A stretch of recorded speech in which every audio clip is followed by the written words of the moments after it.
Ready? Aim! There's too many! Anyone see my mammoth? Stubby!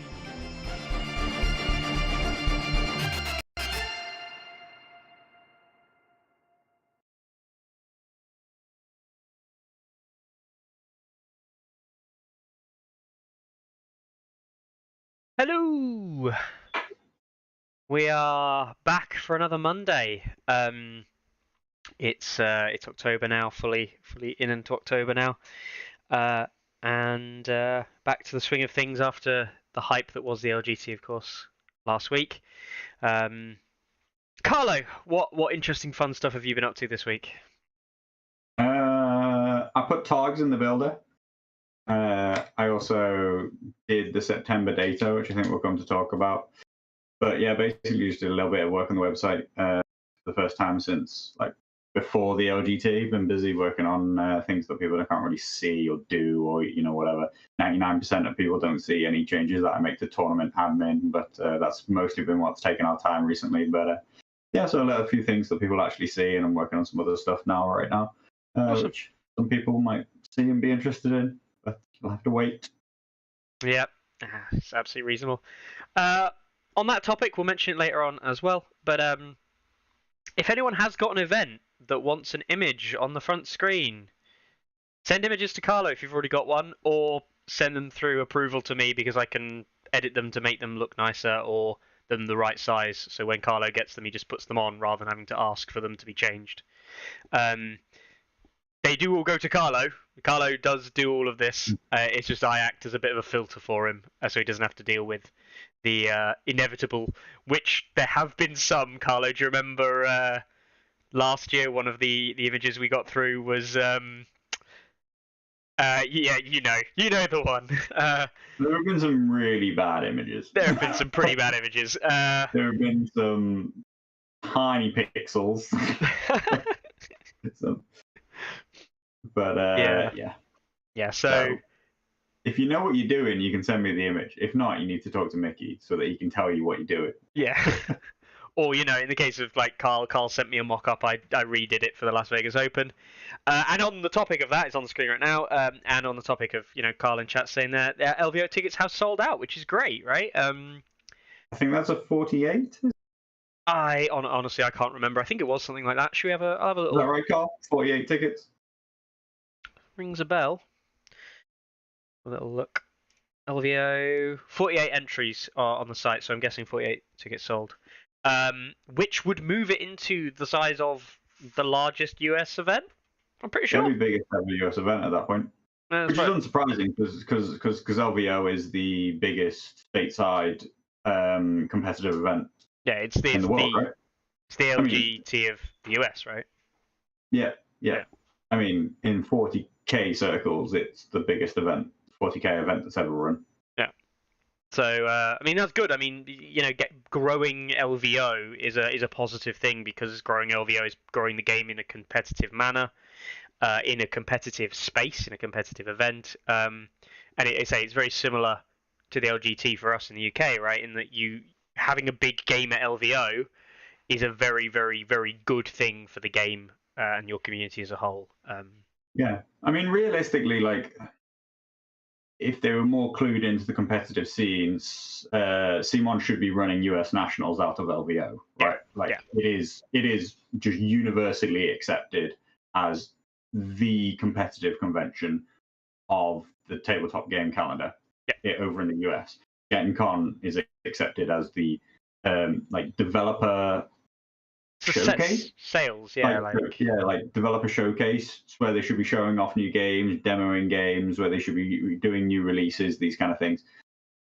Tournaments are considered a very small part of what Gen Con is, but anyway, hopefully they'll see the potential that LVO has, and I think that really they should be looking to run their nationals through that. But who knows what they'll do? That'd be good. Good if they do. In some ways, I'd be glad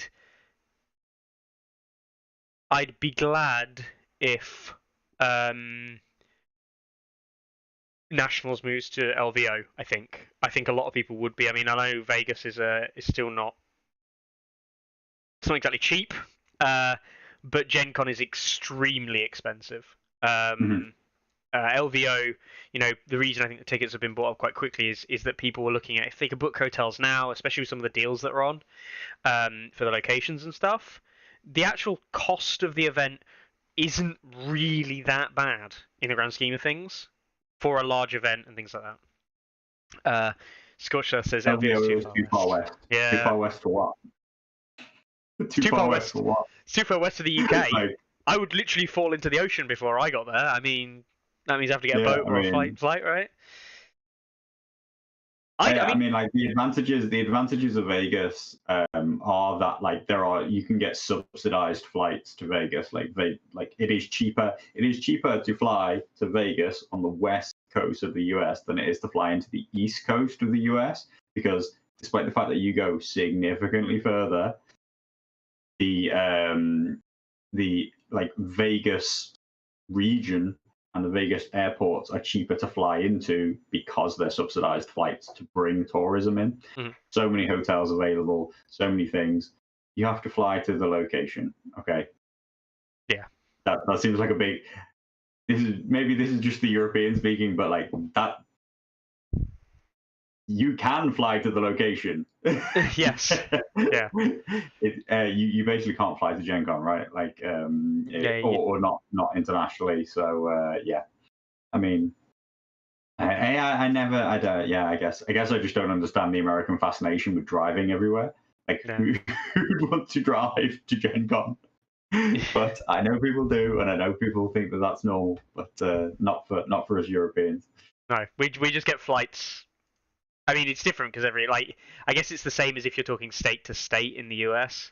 But state to state in the US, people still do like road trips and drive. Whereas like for us, going from like England to France, the only reason you'd ever drive is if you live near London and specifically want to take something like a caravan with you, because otherwise you just fly out to wherever it is that you go. Yeah. Like, I mean, maybe it's because we're such little islanders. Maybe, live on a little island, but we fly everywhere. Like, why would we drive anywhere? Just like if you're on the island, yeah, sure, drive. You can drive to everywhere in England in about 4.5 hours. Yeah, unless you want to go into like the corners that nobody goes to. Where there literally isn't anything. You can also fly to the entirety of Europe in about 3. Like, you can cover the entire continent in a 3-hour flight. So why would we not? Yeah, exactly.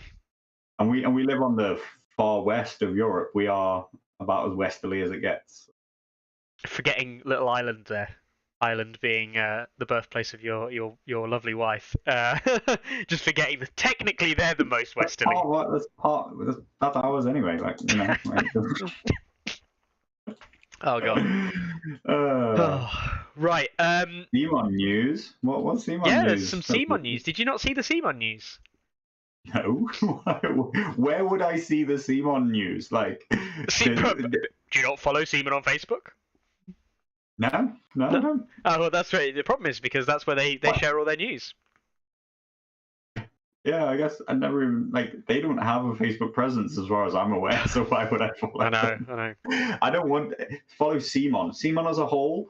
No, I don't want to get flooded with the newest Marvel Zombie Kickstarter. Oh no, trust me. You never see them post. Trust me, you don't see them post, but they do have announcements every now and then.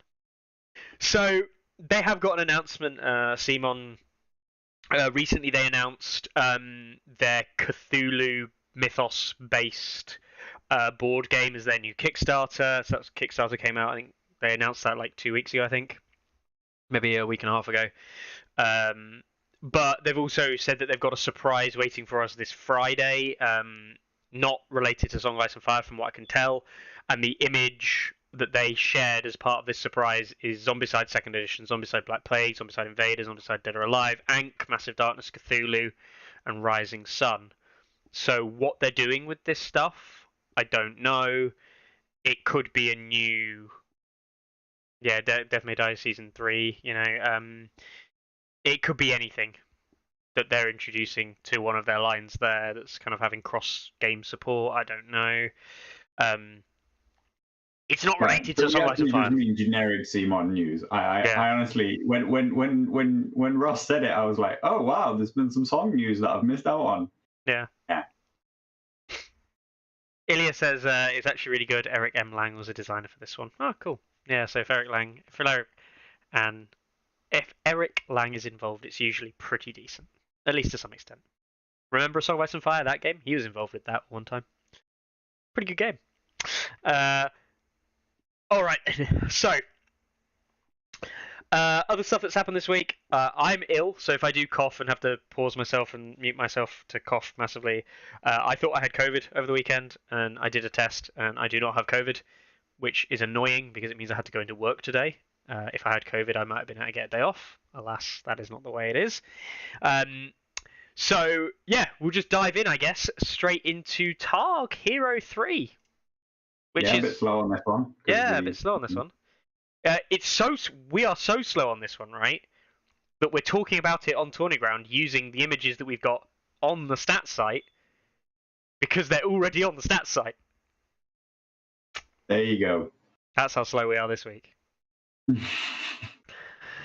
So, we'll start off with Shazak Mo Kandak, purely because that's the one that I clearly numbered as the earlier ones when I sent them over to Carlo. The Shave Pate. This is Commander Shazak. Completely mispronounced that. It's Scar has Mo Kandak. Yeah, I was like, I don't know who the fuck this guy is. I'm not like, guys. You've lost me. What is he? Fat Ballas's skinnier brother or what? Like, I mean. No, he does look a little bit like Fat Ballas's skinnier brother. Holy shit! I never really figured that. He really does, doesn't he? Holy balls! No, he is a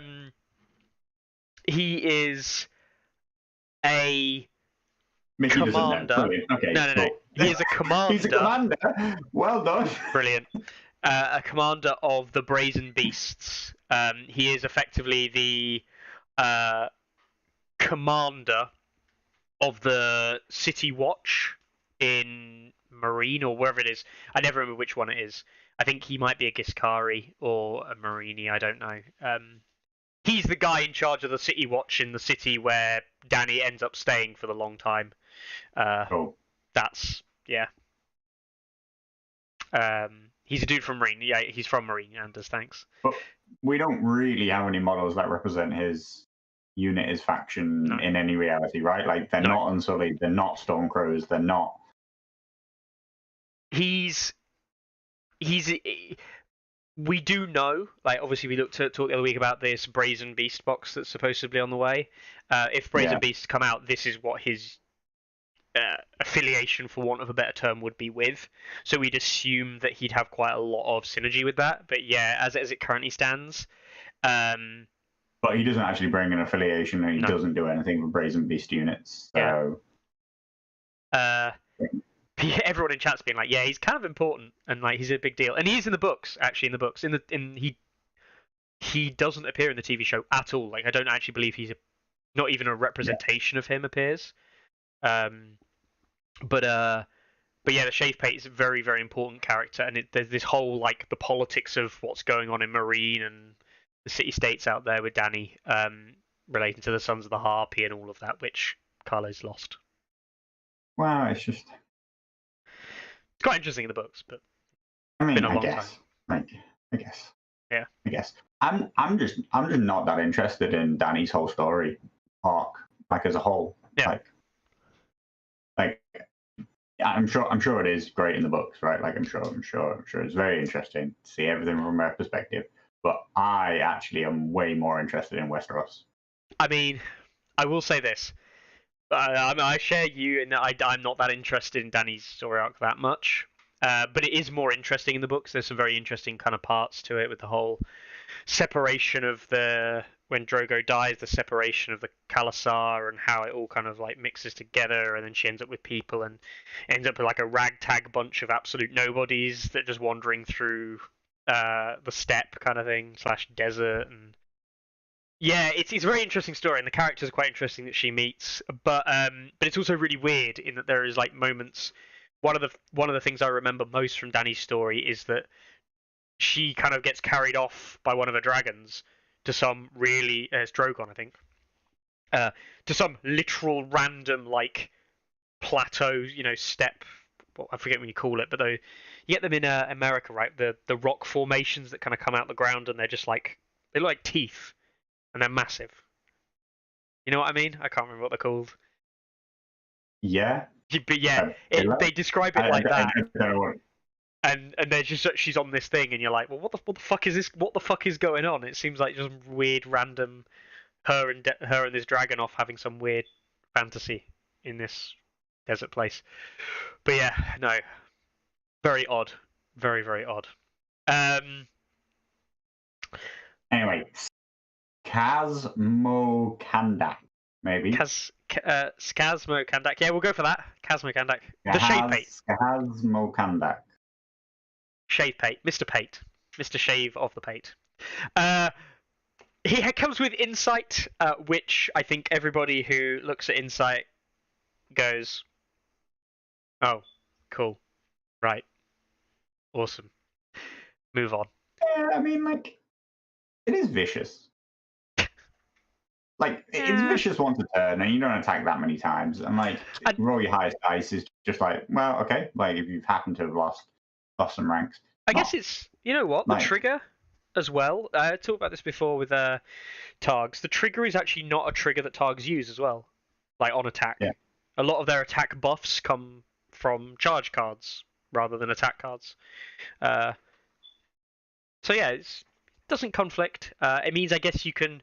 Wow, is there synergy with Fire and Blood? Can you now use control horses for Fire and Blood for re-rolling the charge and the Sundering, and then you can Insight for the Vicious as well anyway? Wow. No. This is trying to desperately try and get a Skaze. Oh dear God. Yeah. Anyway, he comes with Mark Target as well. Now, Mark Target I think has got to be a bit more interesting for a Targ player, right? Yeah, I mean, we've spoken about it before that like lack of tokens, offensive tokens particularly, is a big issue for Targs. Like it's one of the things holding them back. They can, and as you just said with like Fire and Blood, they can gain keywords. They can gain Sundering. They can gain Vicious. They can, they use Flayed Men extensively, so they can gain Vicious, Intimidating Presence, even Crit Blow, all these things. But they don't have token generation, and so yeah, Mark Target, solid thing for Targs to gain. Not like an amazing, like wildly powerful pair of combinations that you can have on a commander. Anything pretty low tier, but at the same time, possibly things that Targs are actually interested in. Mm-hmm. Yeah, fair. So I mean, his commander attachment. You know, I'd probably put it lower than like the equivalent of 2-point attachments, right, for commanders. I'd probably put it slightly low on the lower end, but it's certainly not crap. It's not like a, Yeah, I wouldn't buy him for 2, but then I wouldn't buy I wouldn't buy any of these things really for 2. Is the thing, but like that's what they're roughly valued around. They're roughly equivalent to 2-point attachments. I put them on the lower end of that, but the cards are the make or break as always. Yes, so Eyes of the Watch is his first card, which comes with the kicker that we see on the bottom there. Start of an enemy turn, target up to 2 enemy combat units in long range of his unit, the Shave Pate's unit. If either of those units performs an action this turn, it suffers -1 to its movement stat and rolls -1 attack die until the end of the turn. Its kicker is start of a friendly turn, draw a card, which we see quite a lot on these kind of commander-focused cards. I don't think this is that good, but it's certainly not complete and utter trash. It has a use. I can definitely see this being used. I don't think it breaks the bank. So it's not wildly dissimilar from like say predictable maneuvers in terms of like the trigger. It's trigger of like it's going to be used when it's going to be used late in the round to try and stop like end of turn aggressive plays, or it can sometimes have a place as like there's obviously one best active action at the very start of a round. It has some strength. Like its trigger, I think its trigger could be better if like it was when an enemy activates. Yeah. Give them this thing, because then it's a guarantee. But actually, like you can pretty much guarantee that your opponent's going to do something with one of two things if you use it late in the round and they only have one of those two things. And it being start of an enemy turn means that actually it doesn't. One of the problems that does exist is that that sometimes people aren't activating to get these things, right? They could be using swords to take an action. They could be using Relentless to do these plays. So because it's start of an enemy turn, it can Relentless attacks. It can affect sword attacks. It can affect like all these things which are very predictable. It just to cut you off there. It's very playable, but its impact feels very low. Like -1 die and -1 movement is like such a minor effect, considering that there are hoops that you've got to jump through, right? Like the reason why predictable is so powerful, mostly actually, particularly in the free folk deck, mostly isn't because of the attack. It's normally because the retreat or maneuver will allow you to completely negate an attack or charge that you're going to do. Yeah. That's its actual effect. Like in its best case situation, which is mostly when it gets used, or like the way good players are using it, its effect is if one unit, which you have to pick, plus an NCU, does this thing, you're going to completely negate the activation. And instead, this is going to give you -1 die, which, yeah, Hibiscus, yes, great giants. But I mean, like, giants are already crap anyway. Like, we're not building around beating giants. Dragons, you can turn it down to 1 dice. But again, giants aren't brilliant. And one, and I guess I hadn't even thought about that. Yeah, the ones actually got me there, which is I forgot that Relentless would actually fully resolve before Eyes of the Watch resolves. So it doesn't even stop Relentless. All it does is it means that you can stop swords. It doesn't require an activation. Maybe a horse move, like specifically cavalry. Maybe stopping them getting to the flank if they do activate the cavalry, which means they can have to take on a frontal charge, maybe, rather than going to the flank, which might make the player then go, oh, I don't want to activate that unit because I can't get a flank charge off, and then you, in response, get to charge the cavalry, pin them down before they make that lance cav charge, say. I can see that being valuable, but it's not great. So yeah, I mean, like the -1 move can be clutch. The -1 attack feels very minor. Yeah. Desmond says, I mean, yes, quick fire. If we're talking about 2 attacks inside of a single turn, you're going to double your effect. You're going to take away 2 total dice, which I still think is a weak effect, weak card. I think that it's weak. Basically, it's good that it has the secondary draw card effect, because I'd probably just draw another card most of the time. Yeah, definitely. So bit of a meh opener, but we're also, right in saying that with a draw card on the bottom, it can't be trash, because if it is trash, at least it's just another card. It's cycle, and cycle's always fine. So as we've discussed, in my opinion, not held by everybody, most of the Targ deck is trash, so it's not like you're cycling into amazing cards. No. We then move on to Giscari Justice. And now it's quite important.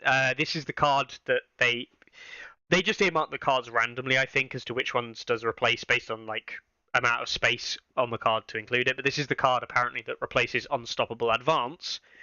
Now, Unstoppable Advance is a relatively popular card for the Targ Cav styles, For the the +3 move is on the Surge Forth can be useful, but it kind of overlaps with Overrun, and if you've got Overrun, you play that instead. The +3 move is useful, but actually the thing with Unstoppable Advance being the ignoring of the terrain and specifically being able to charge through stakes is a very popular thing for Targs to do. I actually don't feel that removing Unstoppable Advance is that bad for Targ infantry units, though. Like, I agree.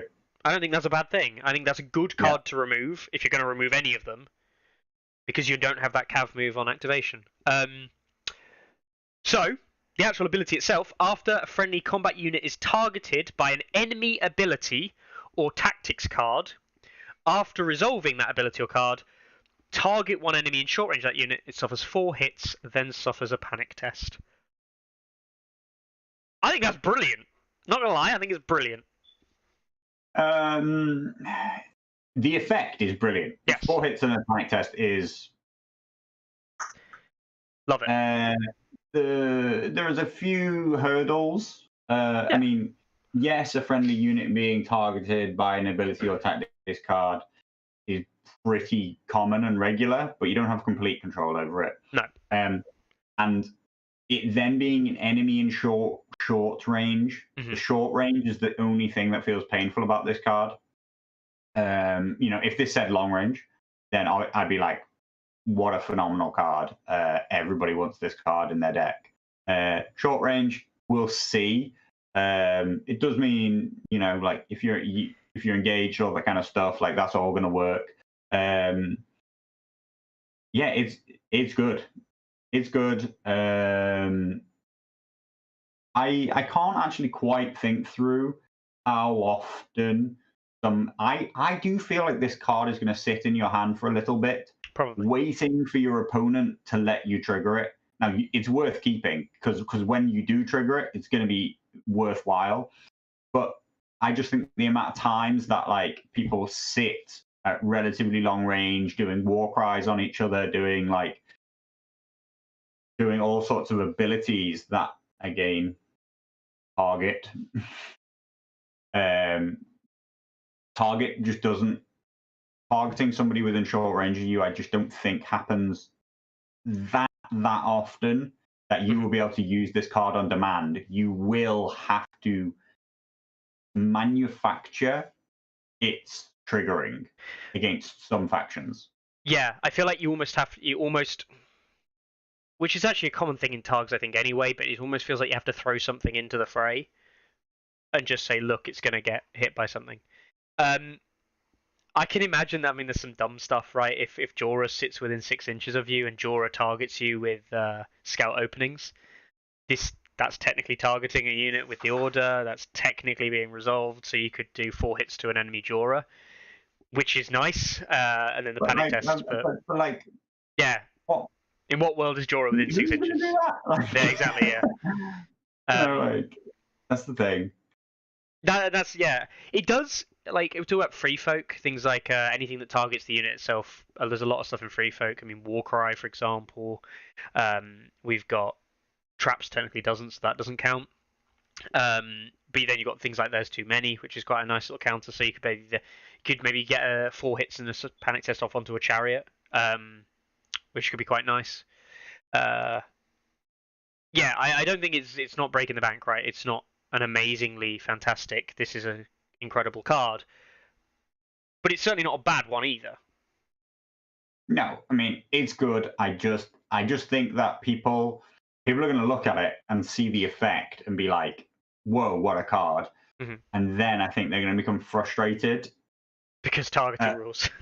The reality of being targeted by an enemy effect. And then letting that effect resolve, and then targeting something yourself within short range, I think is going to have all sorts of like knock-on effects. That it will be play aroundable if he ever did become popular. People would find ways to like just never let this card trigger. But I think yeah, it's definitely a good card.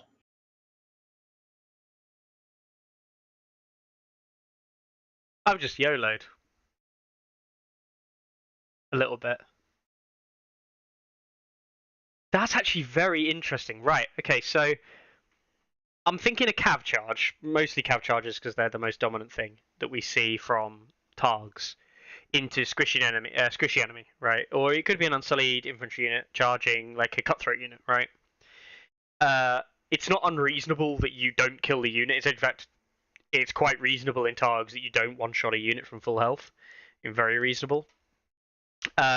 Specifically into like a Baratheon player, they might be able to like final strike you back. But final strike, strictly speaking, targets the attacker, which you could then play Githkari Justice on your own turn to effectively kill the unit that you've just charged, potentially. Mm-hmm. And if you do kill the unit in that phase of the attack, Surge Forth will be after, so you would be able to get the Surge Forth. No, because a Surge Forth is if you kill somebody with a melee attack. It's not just like if they die during a melee attack. Yeah. You didn't kill them with a melee attack. Maybe not. No. Maybe I'm wrong.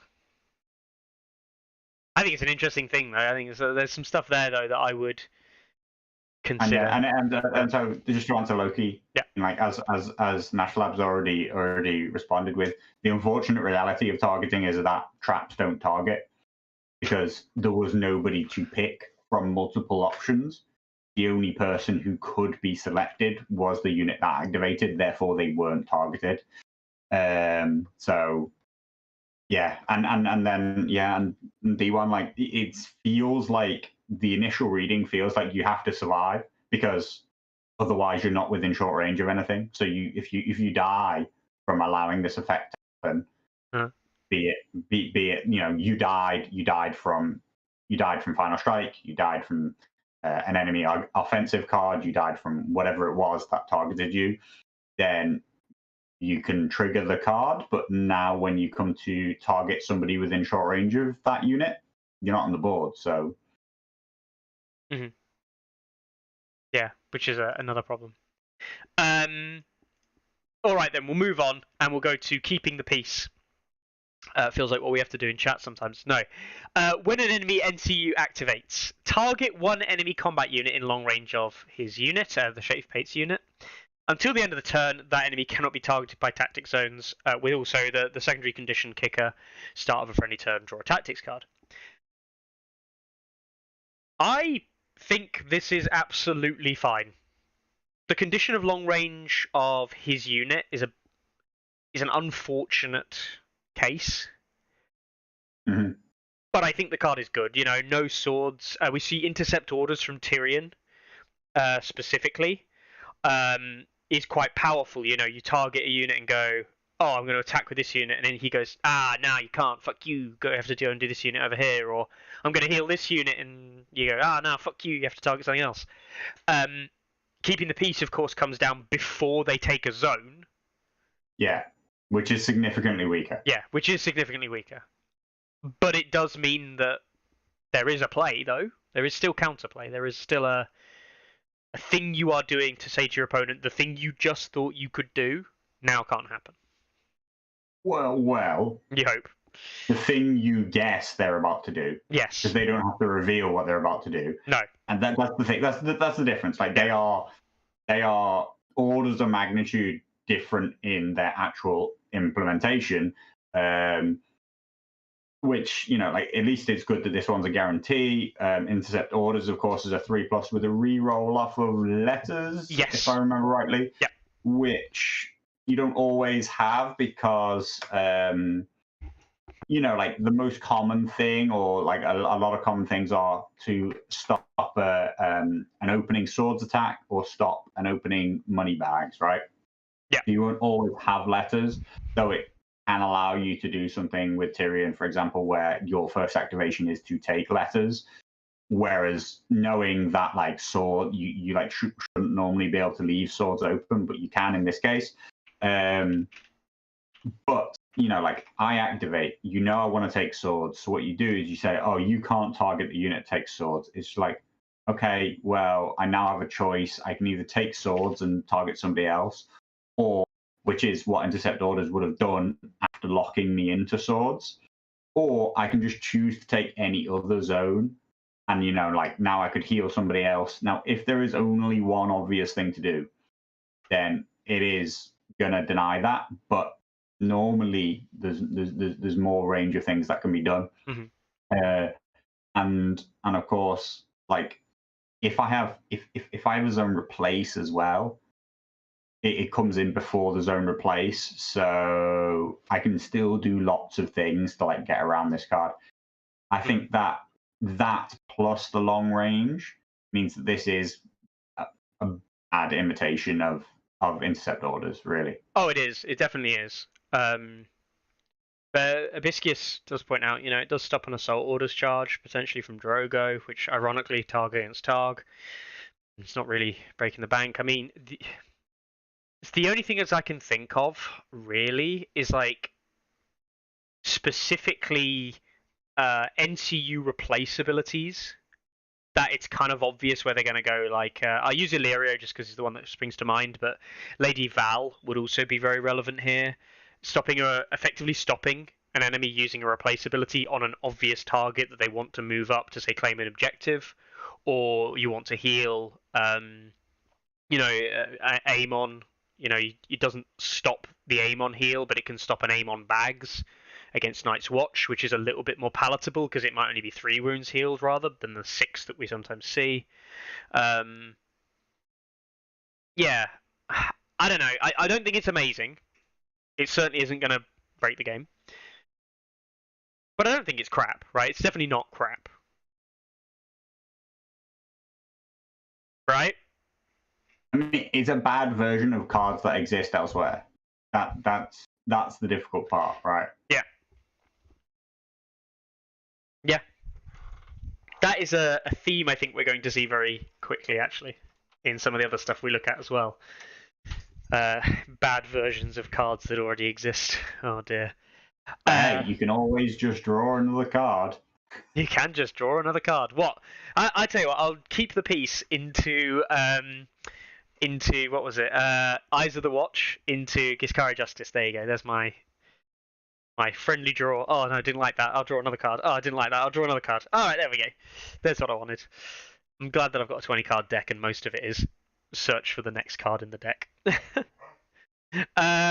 Finally, we have the Queen's Law. Now, these are the kind of like Targ Commander quest cards that aren't quest cards in the same way, right? They're these victory point giving stuff like the likes of Betrayal, Adravat from Drogo, and things like this. After an enemy combat unit completes an attack, attach that card to them until the end of the round. While attached during friendly turns, that enemy loses all abilities and cannot be targeted by friendly tactics cards. When that enemy is destroyed, you gain a point, and if the card is removed at the end of the round, because the enemy has not been destroyed, your opponent gains a point. A gambit on killing a unit. Now, I will say, during your friendly turns, that enemy loses all abilities is pretty damn good. Yeah. That's all defense is just gone. Yeah. There's no hardened, there's no shield wall, anything like that. Yeah, there's no shield wall, there's no iron resolve. Yeah. There's no stalwart, there's set no for charge. Yeah. Stuff like that. And there's no tactics cards, right? So can't be targeted by some tactics. Yeah, exactly. So there's no last strike. There's no lash out. There's nothing. So you can force through something that would have been dangerous for you. Yeah. But it's kind of situational. Some factions this is quite impactful against. Others, no one cares. They'll just be like, and so what? Hey, I guess one potential thing, I guess, where this might work, and again, I'm just thinking about it from free folk perspective, like you can turn off Insignificant if that's the thing you wanted to do. You can turn off a Chariot's Retreat, free retreat, so that's quite useful for catching them. But specifically, it also turns off things like Stalwart and stuff. So against the likes of Tormund units, or God forbid Mance's units makes an attack, you can just be like, oh, sod it, I'll turn off Rally Point, And that's very important because now you're turning off Rally Point not for Mance's unit, but you're turning off the AoE bubble on your turns as well, which is huge because now all of a sudden that raider unit you're fighting is morale 7, not morale 5, which is a lot more palatable for a Targ army to try and kill. That being said, I really hate these Gambit victory point style cards in the game because most of the time, like, if Targs were better, I think these Gambit style cards could actually be a problem. Mm-hmm. Because they'd almost be like, if Targs were so good, it would be so hard to play around them that it's kind of like almost a free gamble. Whereas at the moment, Targs are so bad that the gamble is almost never worth it. And you want to find that happy medium in between for the Targ player, and you know, Drogo's Adravat is the classic example of that, which is a good card. It gives crit blow, it gives this extra VP, and what does Drogo do? He burns it to draw a new card because it's simply not worth the risk. I've won a game on Adravat, but yeah, okay, but were you like, oh my god, what can I do to try and win a game? Sod it, I'll play Adravat because I might not win otherwise. No, it was, oh my god, I've lost this game. I can't possibly score enough VPs. Holy shit, I can score one more VP because of Adravat. Bang, here we go, Adravat. Bang, and it enough works. VP. Wow. Yeah. I mean, I was always going to kill the unit, but there was no Gambit involved. The unit was definitely dying. Yeah. But I was definitely not going to score enough VPs to win. And then that +1 VP, Win the game. Wins the game. But like, I mean, that's incredibly situational. Yeah. Betrayal feels like one of the most polarizing because of its because it's on your own unit rather than like an enemy. I don't know. I mean, and yes, I was right. Final Strike doesn't target the defender. Yeah. So yes, it doesn't stop to Final Strike, unfortunately. I think it does. It does stop Lash Out. It does stop, Last Stand. It does stop lots of other stuff.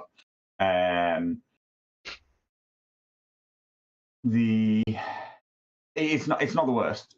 Like of all the Targ ones, it's not the worst. I don't have a problem with the Targ cards, to be honest myself. Like, I don't have a problem with them. Certainly at the moment, like, I don't think they're a problem. The game, you always say it yourself. The game isn't determined by, in the vast majority of cases, isn't determined by 1 or 2 VPs. Yeah. It's determined by like early game positional advantage and like on the board advantage, which then just snowballs into 3, 4, 5, 6 victory point wins, right? Like, so stealing a victory point is very, very rare, and that it is not that Targs are bad. It's just that stealing 1 victory point doesn't make a difference, affect the outcome of the game. Like, well, I think the worst bit is, and I think this is again the problem for Targs, and I would attribute it to a low win rate, right? In part, is that the stealing of a victory point when it works is great. But there's also the kickback of sometimes it doesn't work, and you throw your opponent who may have a small lead into a larger lead. Yeah, but I mean, like I've honestly never seen somebody play a Targ card and it not work for them. Because people don't play them unless it's all but guaranteed. Yeah. Right. Like now, unfortunately, that means that a lot of them never get played because the risk is too high. But basically, like, you wait until it's a guaranteed effect and then you play it. And so, we see Adravat get played because it's like, well, I'm definitely going to kill this unit, so I might as well score a bonus VP from it and gain crit blow. Mm-hmm. Like, Betrayal is like, okay, like, I'm just going to go hide in the corners now and score VPs, and it's like, okay, I might as well just like have +1 VP because I don't think I'm going to lose any more units. I'll play Betrayal, and that can be enough to like swing a match which your opponent thought they were going to win. But generally speaking, like, I mean, generally speaking, we don't see anything other than Drogo and Adravat anyway. Yeah, so, exactly. Like, you don't really know like what the impact of those cards are because all we see is Drogo. And I mean, I think to summarize it though, like the shave paint doesn't. Do you know what sounds really weird? The shave paint doesn't feel bad in the context of Targ. But if you were to put him across the board in any other faction, I think he would be lackluster. All of his effects, as you said, I said it before, right? Everything that he has is just slightly worse than what other people do. And it still feels in Targ, it's like, oh, that's pretty good. That might be okay. Like, this might be the best infantry commander that you've got. And it's a knockoff variant of some shit versions of some other stuff. Like, it's not even like the Taiwan own brand type stuff. It's the third generation factory Taiwan own brand that's been named something completely new, you know. And that's sad. I mean, Targs are just in a horrible place design wise with commanders, I think now. And the stats really show it, you know. Yeah, I mean, like Brazen Beasts are going to have to be good for this guy to see any play. Yeah. Like, not that he even necessarily has any impact on Brazen Beasts. You know, there's no affiliation there. There's no cards that gain bonuses with them. So probably even if Brazen Beasts are great, he still probably doesn't see play. He's a solid 2% pick rate. Yeah. Inside the faction, 3% pick rate. You know. Yeah. This is a shame because I think he's like all of these cards have got potential to be very useful. Not a shame. Nobody's heard of him. No. Oh, no dear. one's heard of Skinny Belwas. Skinny Belwas. Fat Belwas and Skinny Belwas. All right, then. We'll move on to the second commander of the night. Now, this one, Marcelin. Marcelin is the commander of the Mother's Men. It says that there on the stats site because that's his underscored name. Now, Carlo, come on, knowledge here. Marwin will be very proud if you get this one right. Who are the Mother's Men? Ooh, well, I mean, his other variant is he's an unsullied captain. Do you know who Marcelin is? Is it Missandei's brother? Yes, it is. Yeah, it's Missandei's brother who's been Mother's unsullied. Men. I don't know. Are they one of the factions that like they're all like fighting inside of like the city and they're all up against each other and they kind of like Danny's playing them all off against each other? Or my only other thought is that the Mother's Men are like Danny's particular household guard of the Unsullied. Not kind of. They are, as we'll see in a minute, they are effectively free people of the city-states that she has freed that aren't necessarily just freed men, that they are, some of them are freed men, some of them are people that weren't slaves but weren't necessarily slave owners, who've joined Danny's, like, Khalasar, for want of a better term, her posse, and now fight in some, basically like an organised levy, basically. They're not unsullied, they're not the army that she has, but they are people who want to fight for Danny. So yeah, and Carly in chat says like organised freedmen is kind of the right idea. A lot of them are like ex-slaves that have now decided, you know what, we're not just going to go around and like do manual labour right stuff. We're going to actually go fight for the Queen. Yeah, you know, there's a right mix of people in the Mother's Men. A right mix. So it's commander attachment in slightly lower quality because the person who sent me the scans of these, who shall not be named, he didn't scan this front card, and he scanned the back of the card twice, which was very convenient to know that his was still a commander and still was called Marcelin and the Mother's Men. Has Dauntless and a new ability, Unfaltering Conviction, which is each time a friendly combat unit is destroyed, you place an order on Marcelin. And this unit gains the following based on the number of tokens. At 2 tokens, he gains +1 to hit. And at 3 tokens, he gains +1 to defense dice. Meh. Yeah. Meh. Pretty trash tier attachment. in my opinion. Dauntless is like fine. Like as one of two abilities, Dauntless is like an absolute fight, especially with like Unsullied, right? Absolute 4+. vanilla of abilities. Oh, it is 100%. But it is like if that was like his second ability on the card, I'd feel like, oh yeah, cool. He also comes with Dauntless, right? You know what I mean? Like, oh, it also comes with Stubborn Tenacity. Also comes with this. That's not the main feature. The main feature point being Unfaltering Conviction, though, being kind of like this comeback mechanic of like, oh, you gain +1 to hit and +1 to defense dice. You kind of look at and go, but I mean, don't I just lose if I've lost 2 units? Yeah, maybe. I mean, like, we'll talk about him and Freedmen, like, and the maybe. Yeah. Yeah, exactly. Like is exactly right, which is if that was a 1+, 2+, we'd be talking about this being significant. Yeah. But like to get nothing until the second unit is dead, and then that's only a +1 to hit. Now, I mean, like, it can be significant, right? But like, this isn't something. We're not in Alpha Strike region of the game anymore. We're in shit's dying all over the place region of the game. Either shit's dying everywhere, or I'm losing badly because I've lost 2 units and you've not lost anything. Yeah. 3+ is I've basically only got this unit left. maybe a second like unit of utter crap. Like at best, yeah. Like, okay, I got this and one other unit in all likelihood. Like, who fields more than 5 units? Yeah. And then those 2 effects are good, but not like they're not even better than Battle Endurance at that point, right? Like, no, they're not. Rerolls are better than +1 to hit. Like straight up, exactly. Rerolls are better on nearly every single to hit number. And +1 defense is rare. It's actually quite rare to see a +1 defense. It's hard to evaluate it.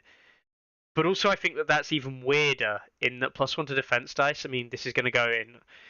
I'm guessing it's going to what are the options? Unsullied or Unsullied. Both feel okay. Unsullied both are going to go down to a 2+ to hit and have themselves a 3-up armor save instead of a 4-up armor save. Yeah. I don't know. Like maybe you throw them in something cheaper, like Cutthroats. I was going to say Blackguard. Blackguard could be interesting. Hitting on 3s and saving on 2s. Yes, that's and probably one of the most significant places. And the heal ticking over means you're more likely to get like you're going to get like, oh, I've got 1 more rank, so it's another minus on Horrific Visage if you ever melee attack me, I guess. Yeah, it doesn't feel good though. Could go Stormcrow Mercs. Gain cheap. I mean, you could add 1 point Jorah. Or Miri Mazdur. You could add 1 point Miri Mazdur. Miri Mazdur, yeah. For free, right? If you went Stormcrow Mercs for a commander unit. But now we're just looking for ways to make our +1 save feel like it's a significant step. And if we're Cutthroats, we've either done nothing all game. How are we still the 1 unit that's alive? Yeah. We should be the one dying first. Not really going to happen. Yeah. So yeah, unfortunately, like that, the payoff is just not worth the loss. Such that like you might as well consider this ability null. And therefore, if you consider that this is a 2-point attachment, like you've gained Dauntless and nothing else in most cases. So that's trash tier levels of. Let's hope his cards are amazing. Well, strange you should say that. Spoiler, they're fucking great, but yeah. we'll start off with the first one. Then we'll go straight into his first card, Devastating Impact. Devastating Impact gives, on the charge, gives Panic to Vulnerable on the charge if it's successful, and in this case, his version of Devastating Impact is if it's Marcelin's unit that's charging, it can re-roll. So there's no zone kicker that we see on the Stark variant for horses, and Tormund's. It's very similar to Tormund's Dev Impact, which is Tormund's unit as well as. Am I right in saying Victarion might have something similar? Oh, no, I don't think Victarion does. He has Sustained Assault. He gives out Sundering when he charges, I think. Yeah, he's got Sustained Assault, the Auto 6 with Crit Blow, and Assault Orders. So yeah. Whatever. Who uses Vic? So yeah, I mean, Dev Impact in Targ. I think that's actually really impactful. Yeah, I think that's really good. I think Dev Impact is one of. I think Dev Impact should be in the Targ deck. So do I, to be honest. So do I. So this being the way that you get hold of it, I think is very important. I think Blade Men with Dev Impact on the charge is devastating. Way different perspective. Yeah, it gives Targs a whole new dynamic, and as I said, token play is their weakness. They have plenty of ways. Now this does conflict.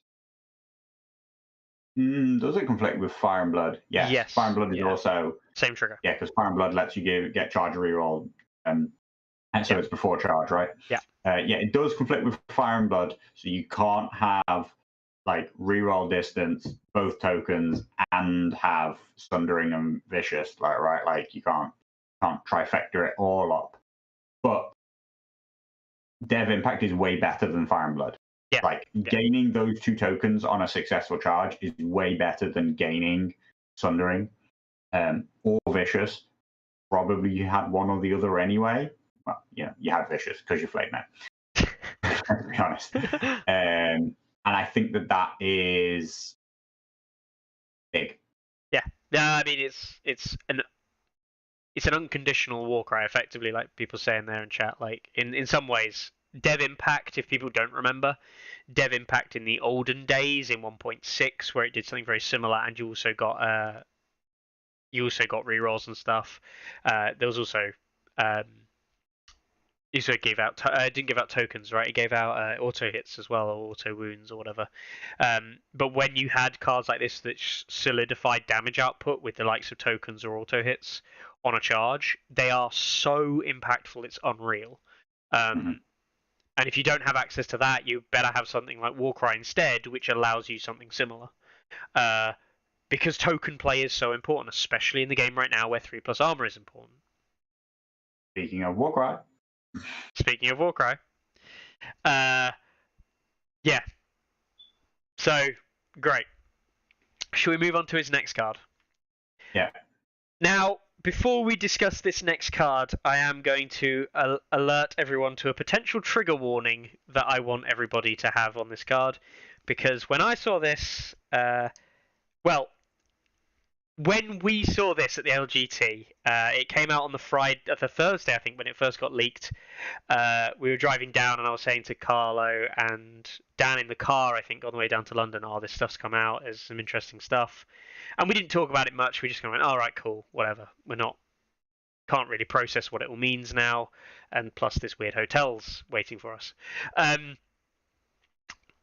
However, this next card is truly interesting, and myself, Larks, and Swavek did sit and discuss list builds with Marcel and Commander, almost entirely off the back of seeing this card, which is Devotees of the Dragon. Devotees of the Dragon. When a friendly NCU claims swords, replace that zone's effect with deploy one freemen unit fully within long range of a friendly table edge, or fully within short range of Marcel's unit and at least an inch away from an enemy unit. Oh dear. This card is not Endless Horde. Right, this card is not Endless Horde. but it's not far off, right? The only difference being that. So I mean, I don't know why you particularly losing your shit over this card, to be honest. Well, Like, there is reason I'm losing my shit, and it's not for what you think I'm going to lose my shit over. But yeah, I'll explain that in a minute. I mean, like, it's Endless Horde. Yep. But it's swords, not horses. Yep.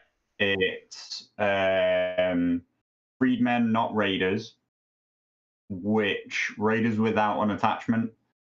I'd take the raiders without an attachment myself. Oh yeah, 100%, because of objective controls. Because like, I'd buy raiders at 4 points, even though you've had to spend 1 point to move to gain that adaptive, right? Yeah. Like, like if raiders were 3 points, it'd be busted. Crazy discussion. Whereas I don't actually particularly rate freedmen at 3 points. I think that freedmen are, generally speaking, a bad 3-point unit, whereas raiders are an amazing 4-point unit. Sure. So what you bring, plus we are talking about a commander card here. This is like, if this was a Targ base deck card, it's a completely different discussion about how it is dominant of the way the faction plays. Whereas this is a specific value given to this commander. Yeah. So I think that he is allowed to, like, I think that that's an acceptable card for a commander to have. Okay. Like, debatably, whether or not any card these days should have that level of power is a question mark. But like, it's a commander card on a commander who, I do actually think that these other 3 cards are pretty good. I don't rate Supply Aid actually as a card, really. I think it's pretty weak as a card. Its value generically comes from being able to like play every single round when it's in the game, and even then it's only valued at like a 1-point ability. Warcry, again, not like it's Warcry the ability, like it's happening every single round. We're talking about twice a game, and on activation, which is a shit trigger. Yes, on activation, which is a lot weaker than on turn. It does have some things which we'll come to. And Dev Impact, I think, is a good card. Yeah. But this card is what people will lose their shit over about this guy, and it is defining of the way he plays. But considering that, yes, his other 3 cards are good, but his attachment is shit. Yes. I think he's allowed to have a card of that power in some ways, other than the fact that the rest of the Targ commanders now distinctly look very shit by comparison to him, other than Drogo, right? Yeah. But he is the first commander that I've ever looked at and thought, oh, like, there's a pairing with Drogo, and they have different styles, like outlooks and different reasons to use them. They have different pairing. Yeah. They have different list styles that they want to play into. This gives you a reason to not play double Drogo. I don't think that this creates a reason to play double Marsden. No. So I think that's all positive things. Yes. I do think that it's the one thing that it has over Endless Horde, makes it better, is that you can also deploy this unit straight into the center of the board at any given time, and a solo just fitting into the board and then like charge blocking at start of the round, right? Like when else's sword's going to be free is better than having to bring it on at the back. It's useful. I think it's potentially quite useful in that you don't have to worry, like against a ranged unit potentially, a ranged unit that can only shoot off swords, and you're going first. It means you don't have to just like Drogo, like Baelish block swords, take letters or something. You can actually go, fuck it, I'll put Danny onto swords. Not only do I block the range shot, but I also deploy this unit of freedmen. I can put Danny down somewhere. Maybe he's you've increased your activations, you've done a lot with that, while also taking away an option from your opponent, right? No, I mean, there's lots that can be said of how this card can be used quite well, but this is actually not why I lost my mind. What frustrates me is that, and the reason I lost my mind, and you're going to say, Carlo, you can't. Carlo's going to say, I can't read into it this way, and Simon designed these things years in advance or whatever. But I think that we're seeing that Simon have designed this card and yet again fail to see the power that an activation can have in the game, even if it is a pile of shit. And the worrying thing I have for that means not right now, but the inverted commas promised update of early next year, which people have said is potentially on the horizon, or what people kind of think when the update will come out following previous years. The worrying thing being maybe that they don't nerf Endless Horde and they don't change Endless Horde because they think that stuff like this is fine to have in the design space. That's why I got angry or frustrated when I saw this card, because I was like, does this mean they're not going to change Endless Horde? Which clearly and obviously needs a change. Yeah, yes and no. Like, this is what I'm saying. This is what I'm saying, though. I mean, I more than anybody value activations. Yeah. Like, I believe, like, I was playing high activation count before it was cool, right? Before the stat site. Yeah, I was playing literally 5 units of Poor Fellows back when nobody played 5 units of Poor Fellows, and 3 NCUs before it was determined that was like the best thing, right? Like, I know the value of high activations and I understand the value of them. Yeah. But when I play Targs, I don't play Freedmen because I don't actually believe that Freedmen are a good activation. Yeah. They cannot control objectives. They cannot exist outside of within 6 inches of another unit. Yeah. Or they'll just die instantaneously. They do not have 12 wounds. They have an incredibly bad morale. They die very, very fast. They're not good value to heal. They're not good at anything except, surprisingly, actually kind of okay in combat. Randomly. Yeah, they hit like trucks for they piece of shit that they can are. attack pretty well. Yeah. But that's the one thing you don't want an activation for. You don't want an activation to have a surprisingly okay attack profile. No, you want it to have 12 wounds. You want it to survive. You want it to sit in a corner and do its thing and not need a babysitter. So for all those reasons, I think that this is a wildly, wildly, wildly different discussion to Endless Horde. And it is wildly different to bringing on a Raider unit. I agree. I mean, I agree. The fundamental power of the card is different. So, Supply Aid, which we'll come on into in a minute, removes field control. Or his 4 cards, they remove field control. And I think that's significant because field control is the biggest fuck you to Endless Horde that exists. That means that you don't get your own endless swords, as somebody put it. You don't get your own endless sword while also cancelling Free Folk's Endless Horde. That means, and they're on different zones. Yeah. I drew, we'll come to Missandei in a minute, but if I drew Devotees of the Dragon in my starting hand, and I was going first against Free Folk, I would take horses, and I would block horses, because if I took swords and played a Freedman unit, and they played Endless Horde, I would have just big time lost.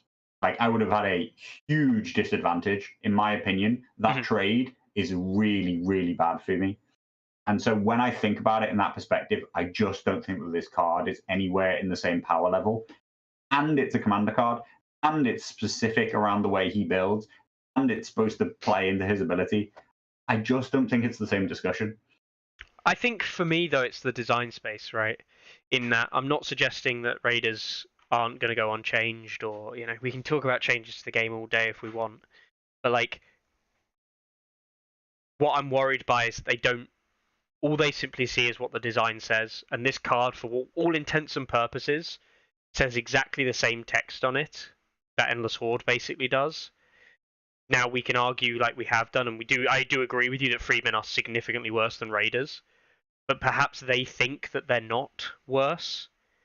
And if they don't view them as worse or better, it's a 4-point versus a 3-point, they're roughly the same. Then there's a problem. I think you're speculating on something. I am speculating. It is massive speculation. Pointless there, which is like they're not the same. To speculate and say, oh, they don't understand that they've given a way worse unit which doesn't have the same activation economy, doesn't have the same control objective economy, it doesn't have the same value as Endless Horde in a large amount of ways, but they just happen to get lucky with that. That's maybe, but like to say that, like, it is speculative. To say that, it's speculative. Okay, I listened to a show the other day where people were speculating about the Song of Ice and Fire stats wildly wrongly, assigning all sorts of things. Speculation about things like that is to speculate and then say, following on from that, I think therefore they don't know about anything about the game. Is like, no, yeah. I mean, there are reasons, there are specific cards and things that they put out that we can say, that shows that you don't really understand what's going on. But in my opinion, they've actually shown that they do sort of understand what's going on when they design Freedmen. Because Freedmen are the only... No, sorry, the Jura 2. Freedmen are one of the only 3-point combat activations in the entire game that you can buy, and yet they have made them weak enough that they are not dominant. Agreed. Yeah. They have given them enough pitfalls and enough weaknesses and enough problems that Freedmen aren't widely used. Targs aren't widely dominant. Their best list build doesn't really use them. All of those things say maybe they do know what's going on with Freedmen, and they know that a +1 Freedmen isn't gonna make or break a game unless used at the perfect time. Sure. Yeah. I mean, I don't think the card's gonna break the game. I'm not worried about this card in particular. I just hope that this doesn't become a theme that they explore a lot with other factions as well, though. I don't... In my head, like I already spoke about, Endless Horde shouldn't really be bringing on a fresh unit. I don't think we'd be wise going down this route, even in the future, of just bringing on fresh units for this kind of game, because we're moving into this kind of like, did you draw this card that gave you a free 3-point activation, or did you draw this card that gave you a free 4-point activation, or did you draw that card that gave you a free 5-point activation, right? I don't like that design space they went down. I didn't like it when they released New Endless Horde. I thought it was silly. And the very first announced Free Folk, I thought it was a bad decision. And I don't like it now when it comes to Freedmen. Even though I do agree that this is probably a much weaker card and a much weaker effect as overall. That's all it is for me, I guess. Yeah. I just don't like it. You know, I'm not pro Targaryen. I don't have a strong affinity to the faction. I played them a while ago. I'm not playing them now. I don't really... I mean, Marsden would definitely be the type of commander that I would play. So it gives me a bit of interest in, like trying them out, going back to Targs for that. I would be plenty happy with Endless Horde being, just removed from the game in its current format. Yeah. Doesn't bring on a unit anymore. And for Devotees of the Dragon to still exist. Because I do not believe that they are in the same order of magnitude on the impact on the game. Fair enough. Yeah. I mean, that's fair enough. I still don't think I like the design space of that, though. Even though I agree that the impact would be lower. I still don't like that being as a thing that they're... Maybe if they play around with it and find the balance point for it, and if Freemen are the balance point for it, then it's fine. Yeah. We'll see. We will see. I mean, this is a totally tangent, but like, I do believe that they are closing in on the balance point of what an activation is. I don't think they're relentless. I don't think the relentless is particularly dominant in the game anymore. Not as Having bringing an activation for 3 points, but not bringing any extra wounds, not being able to fully do what you want with that activation. No board presence. You know. Exactly. Yep. Are all things that make that 3 points not an absolute bargain must buy. Now, it's still relatively widely used, still reasonably powerful, still sets up a lot of list builds. But the problem is still 4-point units that have 12 wounds can act entirely independently and can do whatever they want. I do not believe that a 3-point solo, which has to be babysat, has to be involved in the fight, has to be moved in weird ways to keep itself safe or block other units or do stuff while trying to predict where other units are going to end so that it definitely ends within 6 inches of a unit, all the while never being able to hold an objective. Yeah, I agree with that. I agree, Friedman. Is actually the point at which we're like, you know what? More activations doesn't just win the game. Activations which sit in the corner scoring objectives and allowing you to completely do whatever you want with the rest of your powerful points is what wins games. Yeah, no, I agree there. People saying that people saying drowned men coming on with some form of endless tide, as he puts it, Viscius, with 3 drowned men coming on in a future Greyjoy commander. Again, that's a problem, right? Because that's a 4-point unit that can score objectives and it can act independently. Mm-hmm.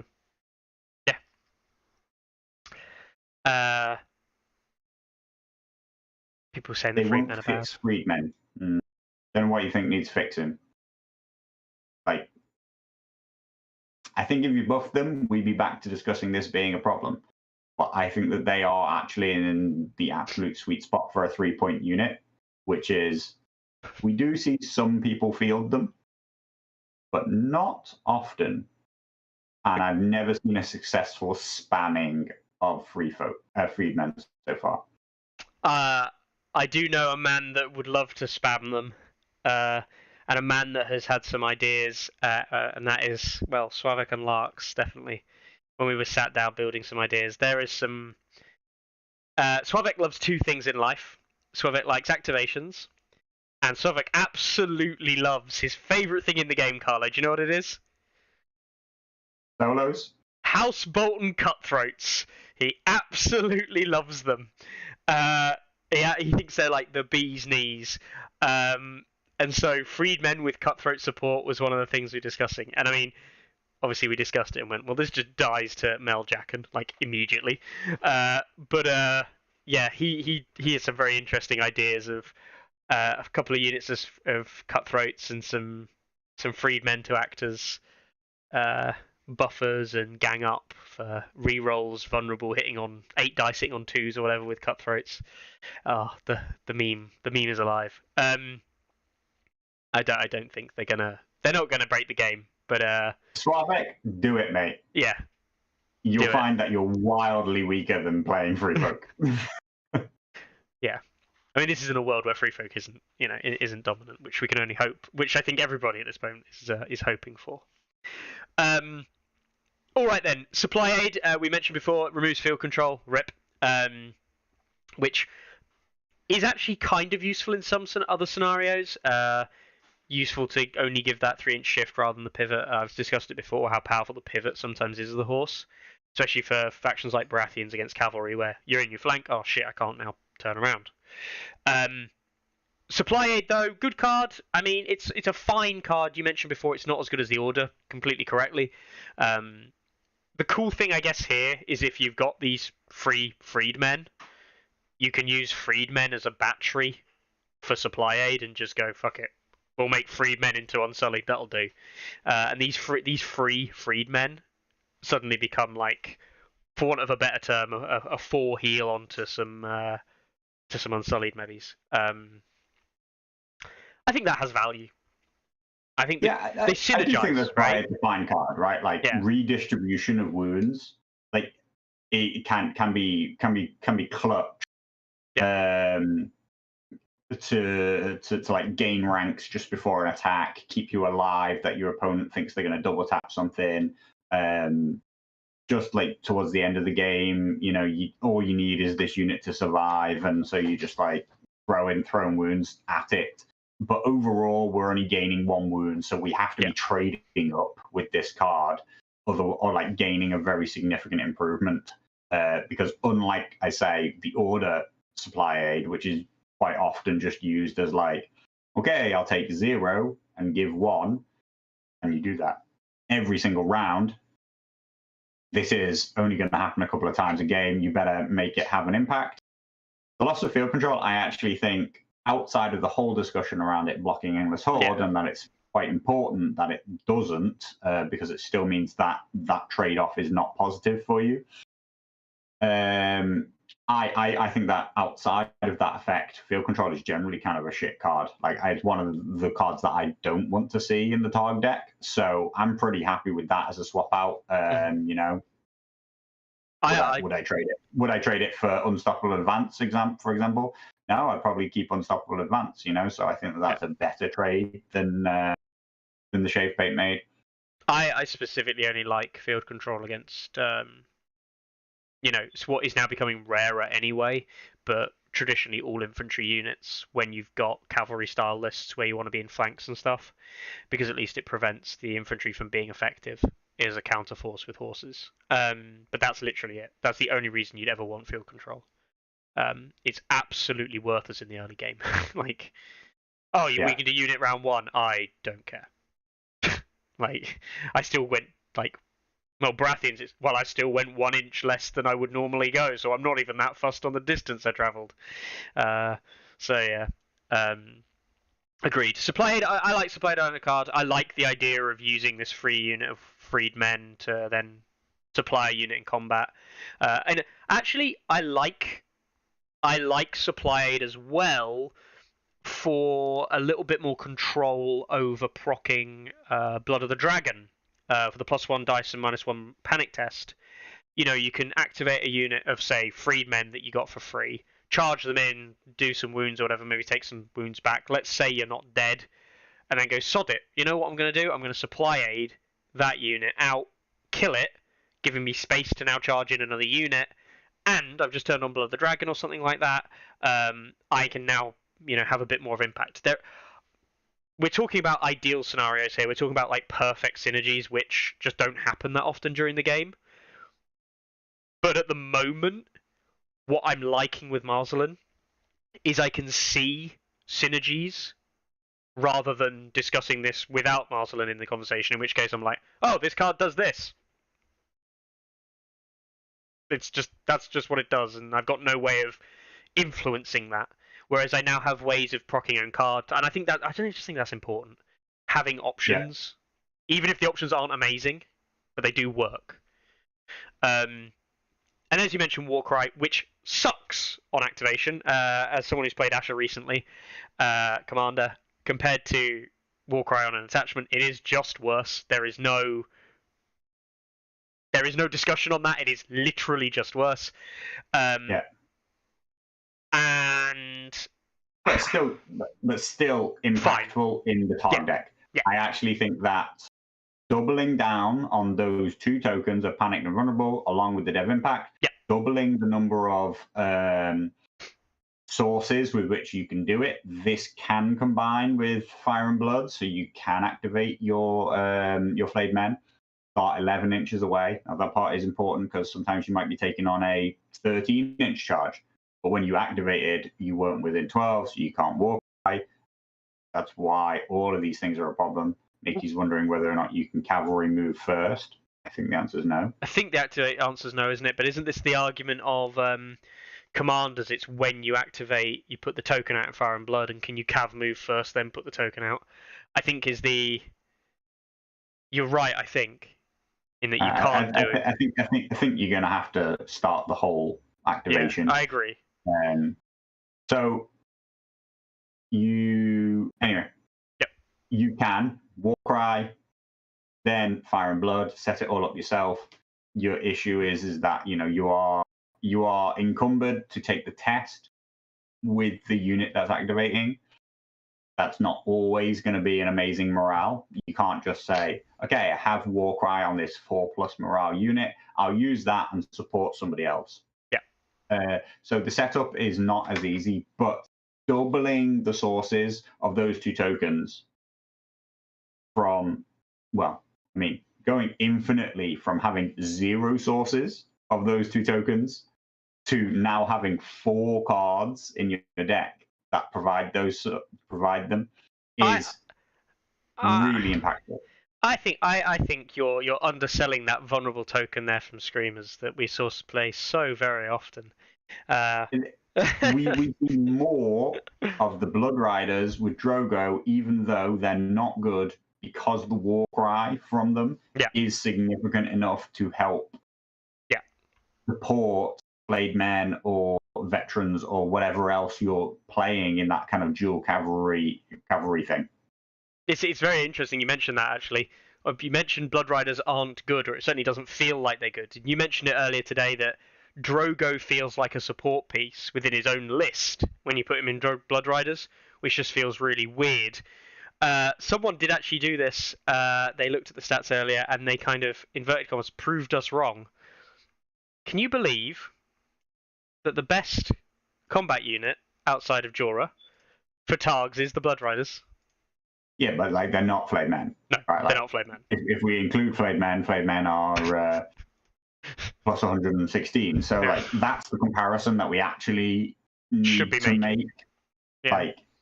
I do think that Blood Riders plus Flayed Men is probably the best combo. Depending on what you're facing. It's questionable whether or not you were better off just having the +1 wound expert duelist on the unit that you want doing the damage, as opposed to on the Blood Riders who then set it up. Now, if you could put Drogo in Flayed Men and have Blood Riders as a separate unit, that would be significantly better. But we don't have to talk about making Drogo have more options, because Drogo already is the Targ faction.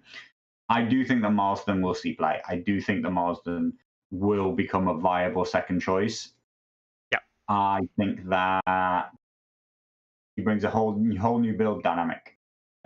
Except maybe it possibly still includes double Flayed Men, or maybe single Flayed Men. I think unfortunately, a lot of things that he does empowers Flayed Men. So it might still just be Flayed Men by a different name. I'm just going to stick in any random 4-point NCUs for now, because I don't really care what they are. For now, you can actually put together that plus, you can go Flayed Men again, and then you could even go Stormcrow Mercs. Now, so you can't take Cutthroats because you go over your neutral allowance. Oh, if you take double Flayed Men. Yeah. We'll go for the double Flayed Men. Rip. Marlson in Stormcrow Mercs gives you 4 points left over. You can grab another Freedman. Jorah, maybe. At that point, you might as well just grab Jorah. Yeah. Why not? And then we can put a 1-point attachment in these boys. With Miri Mazda in there, maybe. Something like that. And then, because you got a 3-point anyway. You've got a point left over. You could grab a 5-point NCU. Yeah, Barry. There you go, done. I think this could be a list like that. That is where I naturally gravitated towards. You even bring one Freedman. You can bring some more on during the game. Freedmen plus some aggressive Flayed Men. You're not getting the most out of his own ability, but by the end, your Stormcrow Mercs will have a 3+ to hit, 3+ save profile. Not be terrible, but it basically has turned them into a good unit rather than the cheapest thing in the game. Yeah. We'll talk about Miri, but we're only taking her because she's free. Yeah. Might even consider taking Jorah. God, no, 1-point Jorah is the worst thing in the world. I still don't know if 1 point draw has even seen play yet. That's how bad 1 point draw is. Anyway. Is there a single 6-point unit infantry? Blackguard. Blackguard. Ah, But they're neutrals. no. Yeah, no. I mean, non-neutrals. I know. You can take the Stormcrow Archers. Yeah, Stormcrow Archers. Why not? Now you're trolling me, right? Because now you've got a card that's on Swords Replace, bring in Freedmen, and if you've got first turn and you're going to Swords Replace, you're 100% going to shoot with Stormcrow Archers instead, because it'll be rerolls. I mean, you're wrong. You're probably not wrong in that this is probably a better list, but my god, that feels bad. He can sit further away from the combat and use the Freedmen as shields to block himself from getting charged. Freedmen, the shield that guards the realm of Stormcrow Archers. All right, yeah.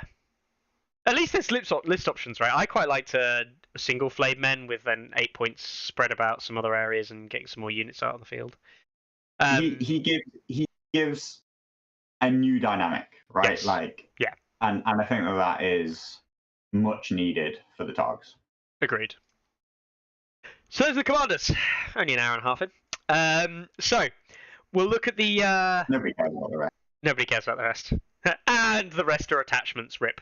Well, they're not attachment, right? Because some of them are NCUs, Carlo. And NCUs at 4 points are actually worth talking about.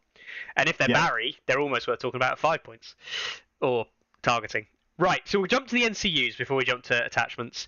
And we see Miriam Azda appearing as an NCU at 4 points. With the Magi's knowledge. She claims his own and you restore a wound. That's Shira Errol? Marjorie? Which one? Marjorie does the heal wound. Shira Errol removes tokens, right? Sometimes and heals wounds some other times. Shira Errol does like the inverse of the zone that you take. Yeah. I think she heals one if you take crowns, maybe. Yeah. Anyway. And then when she claims his own, you can replace it, as well as getting this heal, you can replace it with target a friendly combat unit. And now this list is going to be long, so just bear in mind with this. Attach one previously destroyed, friendly, non-commander attachment to that unit, replacing a model as usual, but ignoring usual attachment limits. If you just said target one friendly combat unit, attach one previously destroyed attachment to that unit, replacing models, I think most people would be like, "Oh, that sounds quite interesting." But one previously destroyed, friendly, non-commander is just, it's a list of additional hoops that you don't want to see added to this condition. And well, it's relentless or nothing, right? Like at that point, by the time you jump through that many hoops, well, you're losing the zone, right? Like you're losing a zone which is worth multiple wounds as well. Yeah. Like whether that be a test, an attack, a heal, a token, and cards, it has to be valued at like 2+ wounds every zone. So you're talking about, can I bring back a Unsullied captain? Yeah. And if the answer is no, then I think that's a bad replace. And manufacturing, being able to get rid of that Stormcrow is not easy. The Abyscus kind of touches on it there. There is a thing, right? And I know that in your Targ list that you ran for a while, your Drogo list you ran in the veterans for a while, you ran Fortune Seeker, right? Or something like that. Yeah, that's true. Yeah? So you could actually use this in a Drogo list and put a Fortune Seeker. The veterans might die early, which is, it's not uncommon for the veterans to, or Drogo to die early and be one of the first units to die in that list. Ideally not Drogo. You could use this to replace a unit inside Drogo's unit with the Fortune Seeker, thus now giving him like the Dauntless and attack on bags, or the Rally Cry if you're going to go down that route. For the Glory Seeker, they heal too. That has value, and I think what's very important here is the absolutely weird and terrible understanding of cavalry models. In that, if a cavalry model is on 3 wounds, if it's taken 2, it's on 1 wound left, replacing it with a new model would actually heal the unit 2 wounds.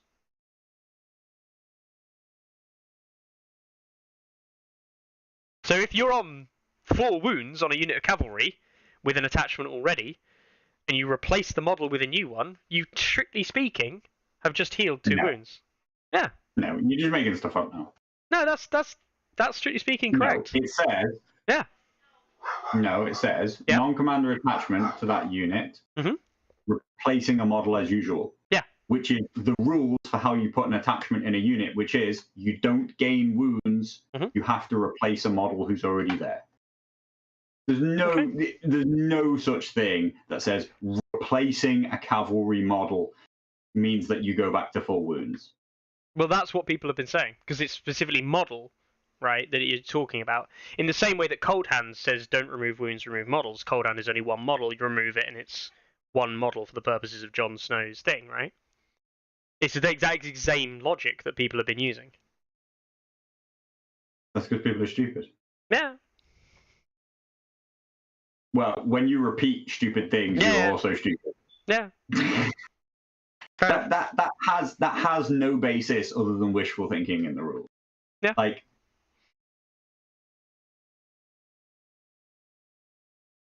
I mean, honestly, like, where are people getting this from? Like, what? Nobody in chat seems to think that this is like, you know, could be a thing. No, just no. Yes, fair enough. Absolutely fair enough. It's just the specifics of when an attachment joins a unit, it must replace something that's already there. It's not a gained wound. In exactly the same way that when you then put a cavalry attachment in something, it didn't just suddenly gain 3 wounds.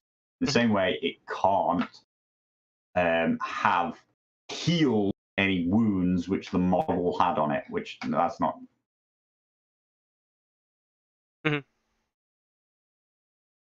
Okay. Yeah, I mean, yeah. Cool. What do you think of her?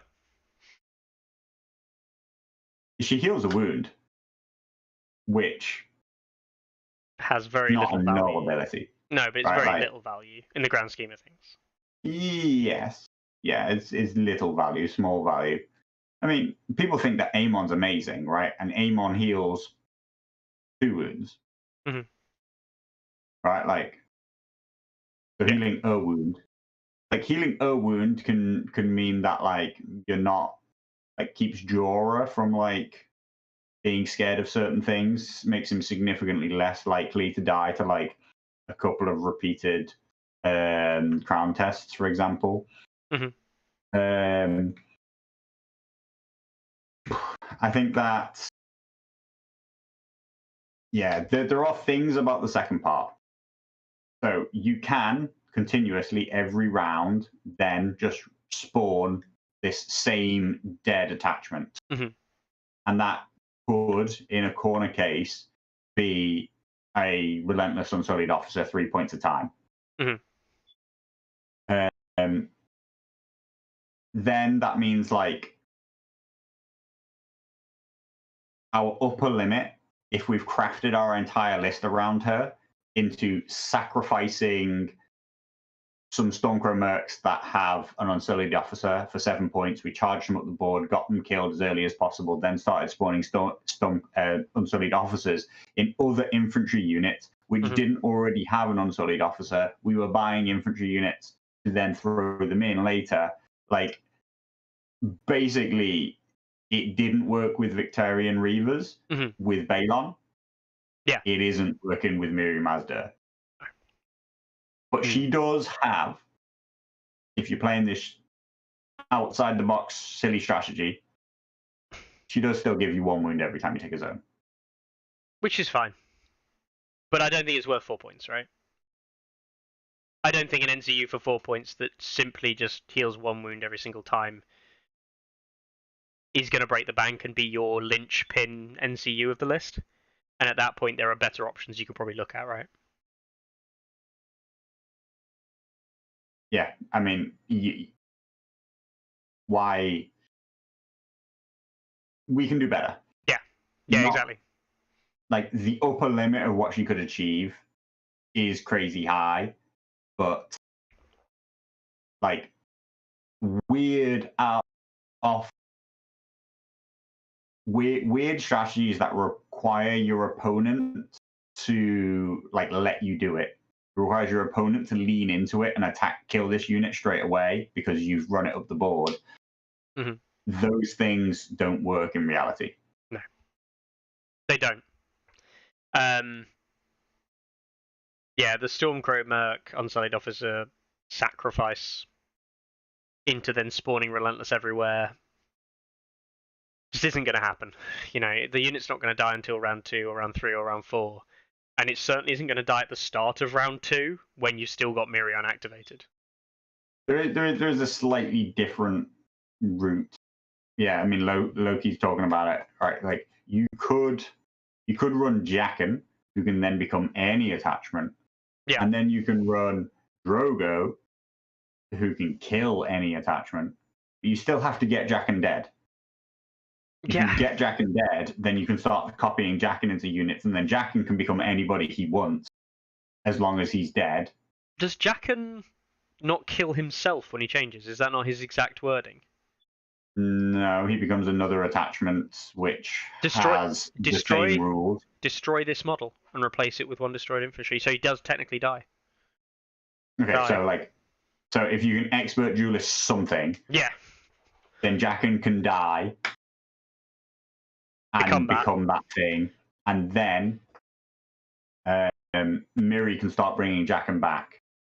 But now you're running multiple infantry units, right? Because there's no point stacking the same multiple thing. Infantry units that are waiting for Jaqen to kind of spawn in them. So what? Running Drogo Flayed Men or Drogo Blood Riders and a bunch of Stormcrow Mercs just sitting around going like, You could run like Unsullied Pikemen at 7, right? Like, they are actually a good value unit. Maybe I'm actually buying it more. Lee Teddy slap some stakes down and grind the officers down. Definitely, that is an old strat. 1.63 folk strat. That is. That's actually going to take you ages to kill a 12-point unit. No, it's really trust does not take long.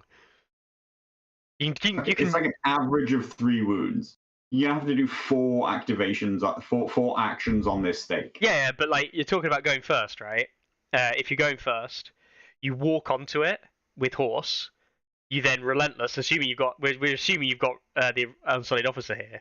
Relentless on it, then activate on it, and if they're stupid enough and don't block swords on round 1, you can even attack it, and which is it's not uncommon for people to not block it. You can attack it and do 4 actions on the stakes round 1, and if you're at low wounds by the time the 4th action kills you for like 2 wounds, the swords will actually just straight kill you. It's dumb as fuck, but trust you can do it. This is something that Free Folk players in 1.6 got a lot of experience with, running mammoths over their own units and running raiders over stakes to generate corpse bars in Feast of Blood. Feast of Crows. Oh god, I hated that game mode. I hate it. I hate having to think about that as something in the mirror. But yeah. Is it a meme though? I mean, it's still a meme. 100% it's still a meme. But I mean, you can't afford losing such an expensive unit, even if you can generate the captains back, right? Who are you facing with these attachments you want? I don't know. So this is the thing. Jaqen can become a commander. So everybody's got a commander that Drogo could go face check. Eddard, try and assassinate. Rally Cry and Iron Resolve, pretty nice for Stormcrows if they're just getting attacks off and healing other Stormcrows up and minus them to the wounds. Maybe Eddard. Hey, Stark players aren't afraid of spamming Stormcrow Mercs and Mormont Vets, so as a Targ player you could spam Stormcrow Mercs and Mormont Vets. I don't know. I think all of these strategies rely on something though, right? And they all rely on Drogo running over and getting kills at some point in the early game. 66% of the time, it works every time. But it relies on doing like the early game, right? Because if you're doing this round 4, round 5, you're probably losing so much tempo replacing the NCU, right? Because it's an NCU replace. You're probably losing too much tempo to replace it. So, Do it turn 1. do it turn Blood 1. Riders. Let's go. YOLO across the field. Horses into Blood Riders activate charge, assassinate, second activation of the round, and then go third activation of the round. Miriam Azdir onto crowns, replaced by putting Eddard in my own Stormcrow mercenaries or something like that. Let's fucking go! In your pikeman. Yeah. Elden Estamon in my pikeman. Hardened and shield wall. The auto block 4. Yeah. And I'm throwing out vulnerables everywhere. Suddenly all my token problems are a thing of the past. There we go. Is this now your favourite thing then, Carl? Does that mean that Miriam Azdir as a 4-point NCU is now your favourite NCU in the game? I think that you could say that Marsden is now the legit commander of Targaryens, and Drogo might as well just be a meme build. So why not? Fair enough. Fuck it. Why not? And she's only 4 points. Yeah, she's only 4. You are going to buy that. You are going to spend 4 points anyway. You haven't really lost anything except the other abilities that you could have had. So there we go. Carlo running Jaqen in Stormcrows, Miriam Azdir, and Drogo in Blood Riders or Flame Men. Running across the board. Desmond, this is the thing. Jaqen is the person that you're respawning, and Jaqen can be anyone. It only works with Jaqen because you can't take enemy attachments anyway. You can only take friendly ones. Yeah. Yeah. Miriam Azdir, Unsullied Pikes, Stormcrow Mercs with Jaqen, Drogo in insert unit. Meme or don't bother. Meme Simple as that. Totally meme or don't bother with it. Now you shouldn't use Flame Men. You should use Blood. You should use faster, Blood Riders. right? Because they got 6-inch move. You know what? Fuck it. Use Screamers. Because they're cheap and you want Drogo to die? Well, you don't want him to die, but like. No, you need the points. Why you need the points for the rest of the list. 2 points? Why are you spending 2 points? We're going double Horse pike? Riders. You Horse Riders, Jesus Christ. Now we have lent it. Well, I mean, we are leaning heavy into meme there. Yeah, that's what I'm saying. Meme or don't bother. Meme or don't bother. Khaleesi and Jorah. There we go. Khaleesi, Illyrio, Miri, just 4 at 3 NCUs at 4 points. Jorah, Stormcrow Mercs, Jaqen, Unsullied Pike, Drogo and Screamers, or Drogo and. So 8 activations. Yeah. Base 8. 1, 2, 3, 4, 5, 6, 7, 8. Base 8 activations. YOLO across the field like an absolute madman. Kill an attachment. And then YOLO and have double Unsullied Pikemen with the attachment in, and Stormcrow Mercs with the same attachment in. And if you killed something like, you know, some piece of shit like a raid leader, you're just sad. Yeah, I mean, of course, it all falls apart if your opponent sees you coming and then just like charge blocks. But, yeah. But Drogo's legit because, right? Yeah. Take horses, maneuver up, activate, maneuver, march, bang, assault orders. So we're fully memeing here. So next NCU, we might as well have Missandei. Yeah, definitely. And on the topic of Missandei, it is the next NCU on the list. Missandei.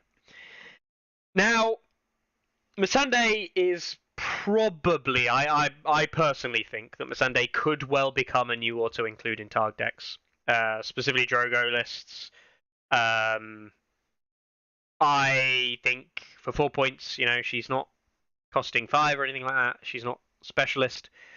At the start of the game, you can just put a Commander's Tactics card face down near her card, and at the start of a friendly turn, you can discard a card from your hand to literally put that in your hand.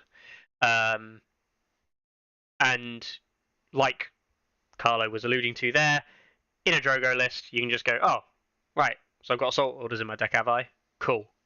I'll put that to one side. and then I'll throw some piece of absolute garbage, of which, the Targ deck's got quite a lot of that. I'll throw this piece of garbage and draw assault orders, and that's pretty good. It is a once per game. It is a one card only, but guaranteed search for a card in a Marsland deck if you want to bring Warcry or Supply Aid or Freed Men onto the board. Guaranteed assault orders or ride by attack if you ever feel like you need that just in the pocket in case. These are options, and these are probably not trash options, right? They're actually good options. We saw specific card search with Jaw and CU from Night's Watch in 2021. Now, different because it was attachment, all this kind of stuff, this, that, and the other, but specific card draw can always be useful. And I think Missandei, specific card scrying, basically, I think this is going to be powerful. I think it's going to see a lot of play, personally. I think people will overrate it, and I think you've just overrated it. Fair enough. I think that it is good, but I think that so it's like, okay, I have assault orders whenever I want. Yeah, brilliant. It really is brilliant. But assault orders is one of 2 assault orders in my deck. Yeah. Now there's only 1 assault orders in my deck. Yes, I have the other one at a guaranteed time, but this isn't recursion. No. I don't get to use assault orders 3 times. Now it is more guaranteed than like Sansa's recursion, where I get to bring it back after having used it, or like Tommen and Cersei's ability to bring back Hear Me Roar and use like Hear Me Roar 4 times, right? Like they're different.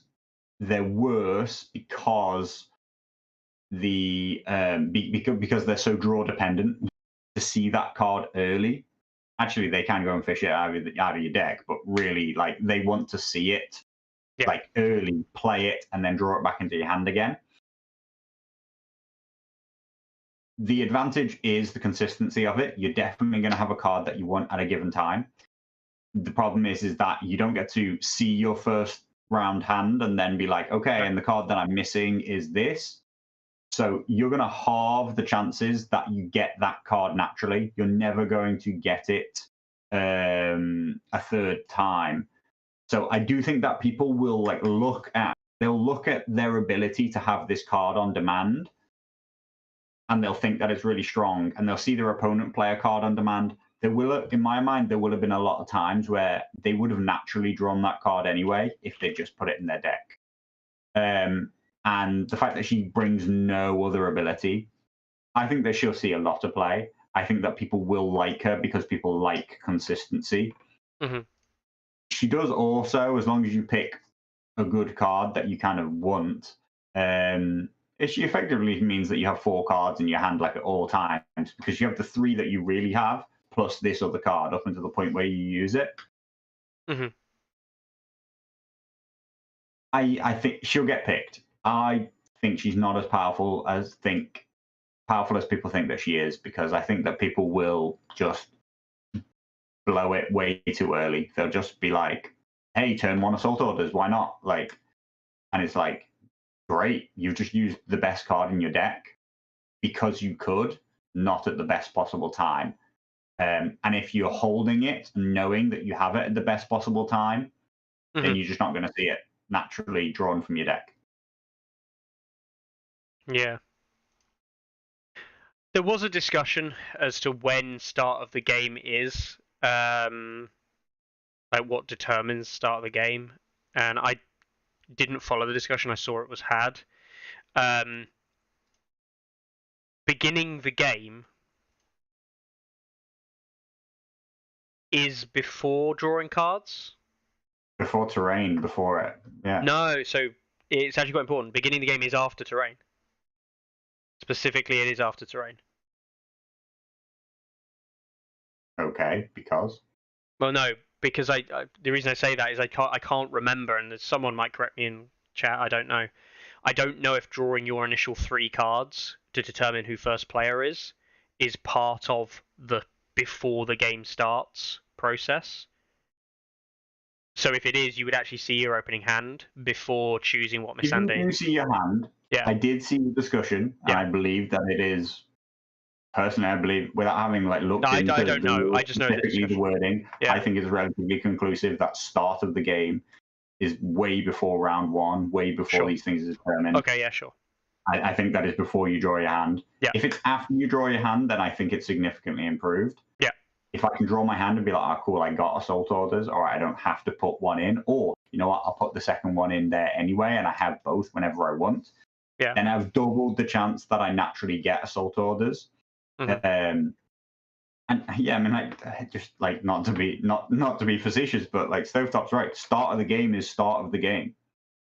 No, I mean, I don't have an opinion on this. Round one. If she said at the start of round one, then that would be a totally different discussion. But yeah, anyway, I don't have an opinion on this because I don't know. I just know the discussion was had. I didn't see what the resolution of that was. But yeah, if you do get to do it after the drawing of the hand, I think that this is very, very good. I think if it's not, then yeah, you're just removing it from your deck anyway. It's good. It's still powerful, as you know. It's got that consistency there, as you say, but it's not over the top good. Yeah. And Loki, yes, I would use this with Marsden. Yes, I probably would take Devotees. But again, I don't think it's in the same discussion because I don't think that freedmen are such a significant impact. And more importantly, because I think that Devotees actually has value later on into the game, because you can spawn them directly next to Marsden. So I think that because of that, I actually don't think that it's as important as if Freed Folk could guarantee that they have Endless Horde on turn one. That would be rip. That would actually be super rip. And make what is already too strong, far too strong. Good. She'll get played a lot. People will like her. Yeah. I think if you draw the card out of your deck before you draw your starting hand, then I think that people will overestimate how much positive impact she's having, and she will perennially become one of those NCUs where everyone's like, why is her rating not that high? She's really amazing. And you're like, the reality is, she isn't winning games for you. No. She's not actually doing enough. Right then. We'll move on to the last NCU we've got to discuss, which is Quaith. Quaith of the Shadow. This is an interesting NCU. Again, similar design space to something we've already discussed today, predictable maneuvers. She comes with 2 order tokens, and you, at the start of a turn, you can spend an order token, and if you do, you target an enemy unit. And if it performs an action before resolving the action, you can perform a maneuver, march or retreat. Notice the difference here is that you can do a march with this, but you can't do an attack, which is what predictable maneuvers allow. Now, as Carlo mentioned earlier, the majority of predictable maneuvers style stuff was always maneuvers or retreats anyway. There are very few cases, but there are cases where attacks are used, but they are rarer. In Free Folk. In Free Folk, yeah. Everybody who's not Free Folk would much rather make the attack. Lannister, right? Kevin Crossbow Lannisters is typically the attack. Yes, and Targaryens. Targaryens would really like there to be an attack option. Yes. Because, them making a Drogo Flameman attack is going to be significant, whereas Free Folk are like, oh, I'll shoot with my trappers. Yeah, I mean, yeah. But in the same vein, I'm glad this isn't an attack because of the way that we can discuss auto activation in a game where Drogo just kills enemies and you've suddenly got activation parity and you can just charge a unit and go, oh well, you have to activate that unit because it's the only thing you've got left, and then I'm just going to smack you for free with Drogo. Mm-hmm. That would be a massive feels bad. You go down on activations against Drogo and then you just lose. It's in my head, that would be a win more mechanic that is simply that. It's just an oppressive win more mechanic. And I do think win more mechanics obviously exist, right? But it's ridiculous that designing these win more mechanics, I wouldn't like them to design any more. Whereas this isn't a win more mechanic, thankfully. I think this is good. I don't think it's really good. But... I think the March part has value. Yeah, I mean, like normally the last activation of the round is taken by a combat unit, and if you get to do something in response, I mean, yeah, she's not Arya. Before resolving that action, so the difference is also predictable maneuvers is before or after, isn't it? No, predictables is specifically before. Okay. So it's the same. It is, for all intents and purposes, the same thing outside of the attack. I mean, I think that this is 2 shots of sort of predictable, and that's impactful.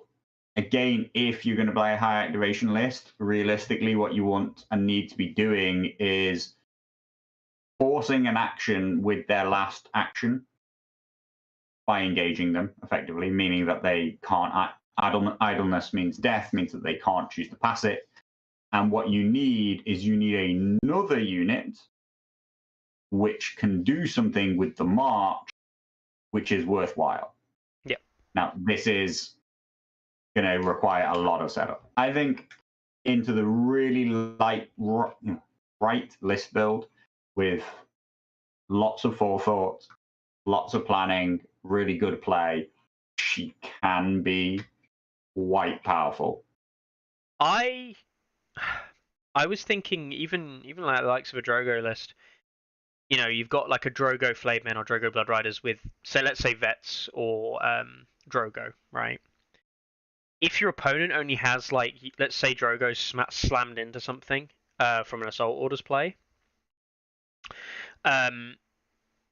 you might be able to prevent them attacking you back, where it's like, cool, if you actually go to strike me with swords or something like that, I'll just retreat out, and then you just give him Drogo another charge, because I can now activate and just charge you again. I'll take the rerolls, thank you very much.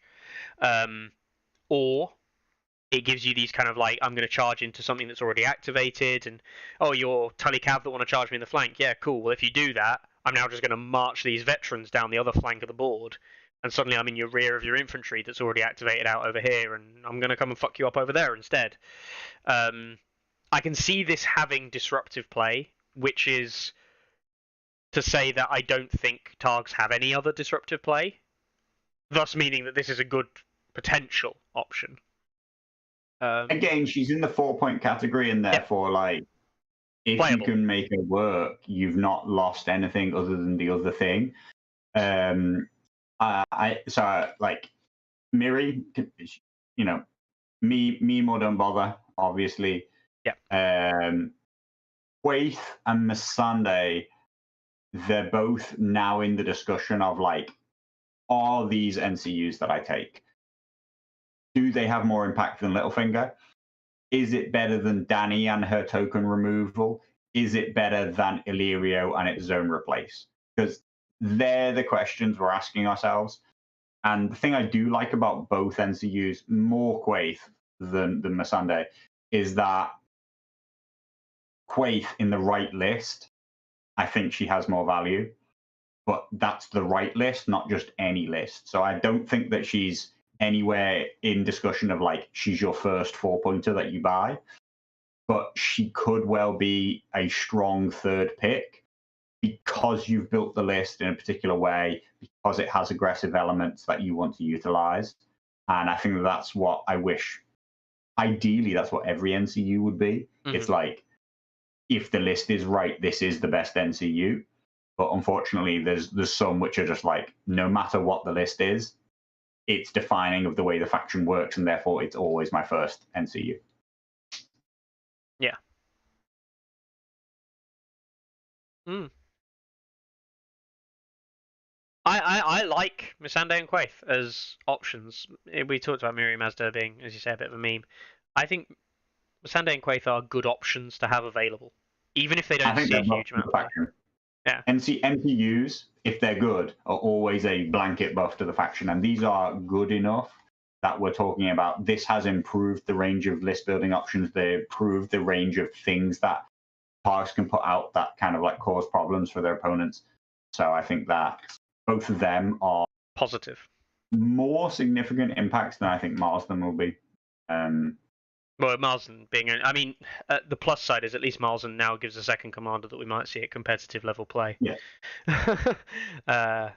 Now we might see an NCU that replaces Illyrio, who I think has basically become unanimous with Targs, right? Or close to it.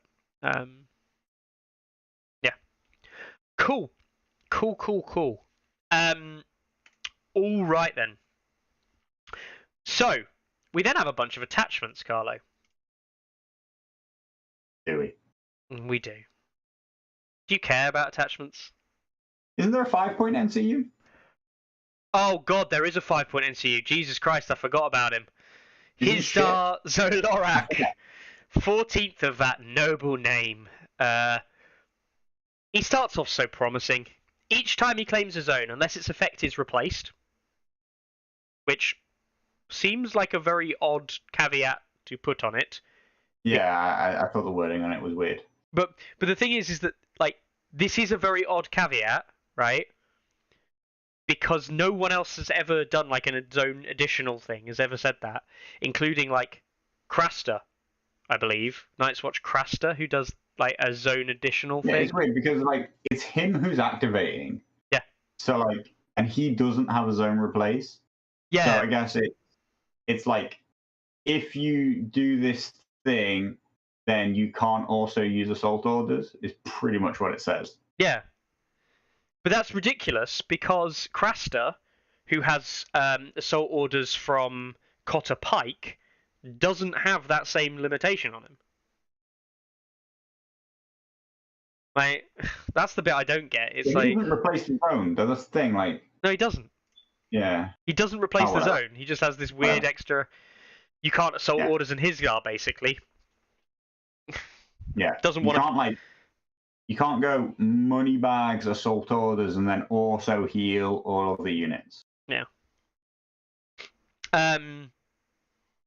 Yeah. So, anyway, if he takes crowns, if the unit fails this panic test, they may not be the target of friendly orders this round. Fine, I guess. If that's your 5-point NCU, that's crap. If that was just crown zap, and if they fail a test, if that's all he did, that would be absolutely garbage. Like even Lannisters wouldn't pay a 5-point NCU to do that, even if it gave them crowns automatically, because they're already struggling to fit Joffrey in the list, who does, gives crowns and gives +1 to a wound. Like it's just not. No, that ability's just bad. Bags all other friendly units in short range restore 1 wound. I mean, yeah, it's fine. It's certainly not good, but it's fine. It's a nice buffer. Letters, you may draw 1 fewer tactics card to place 1 extra condition token. Now in Targs, that's actually quite impactful. Yeah, it's just that I would say that I would always value the letters highly and probably be my number 1 zone to take if it always said draw 1 card, put out 2 tokens. Yeah, and in certainly the secret mission game modes, right? It's again more kind of like, oh, yeah, I can now get 2 condition tokens out, and that's potentially a VP, right? Yeah. Cool. And then House of the Undying also discard the top card of your opponent's deck, so you can kind of mill your opponent. That one seems the most interesting. That is the most interesting. I mean, yeah, I don't think it actually works because it's not like you lose in this game just because you got no tactics cards or something like that. Like, it's not that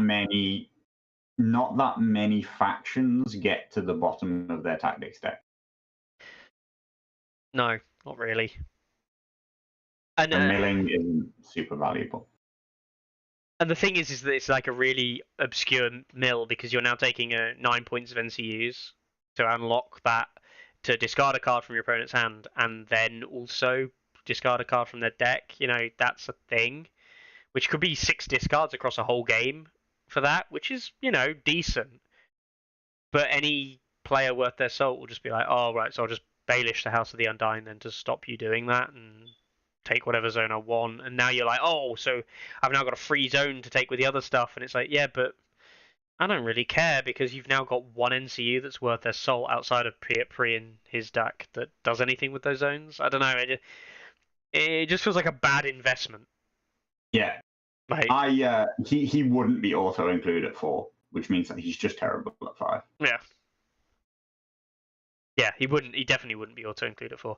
The fact that he doesn't have, the fact that he's got this zone replace effect, nullifier, actually annoys me a lot. Because if you could take bags and assault orders and then heal everything in range 1, I'm not gonna say that's that effective. But at least it would be something that you'd pay 5 points for an NCU for, right? That would feel effective. No, I actually just don't think it matters. I don't think that his stipulation matters. No, I'm not saying it does. I just think it's unnecessary, but yeah. But he's so bad. But I actually just don't care. When. You're not going to take him anyway, right? Don't use him in assault orders. Yeah. Don't use him in assault orders on money bags. You're talking, it's the most corner case that ever existed. Right, but my point being is that you're already not going to take him, and then you're adding an extra thing where it's like, oh, I now can't really do this if I even want his minimal effect for what it's worth. He's crap. It's crap. We don't have to talk about why he's so crap. He just is crap. It's crap. Okay, cool. So that was the last NCU now. Now we've got attachments, and we've got 1 point Miri Mazda. It's an attachment. Shit. Wow. You roll a d3, and on a 1, you choose one of these abilities, and on a 2, you choose 2, and you can choose the same effect more than once.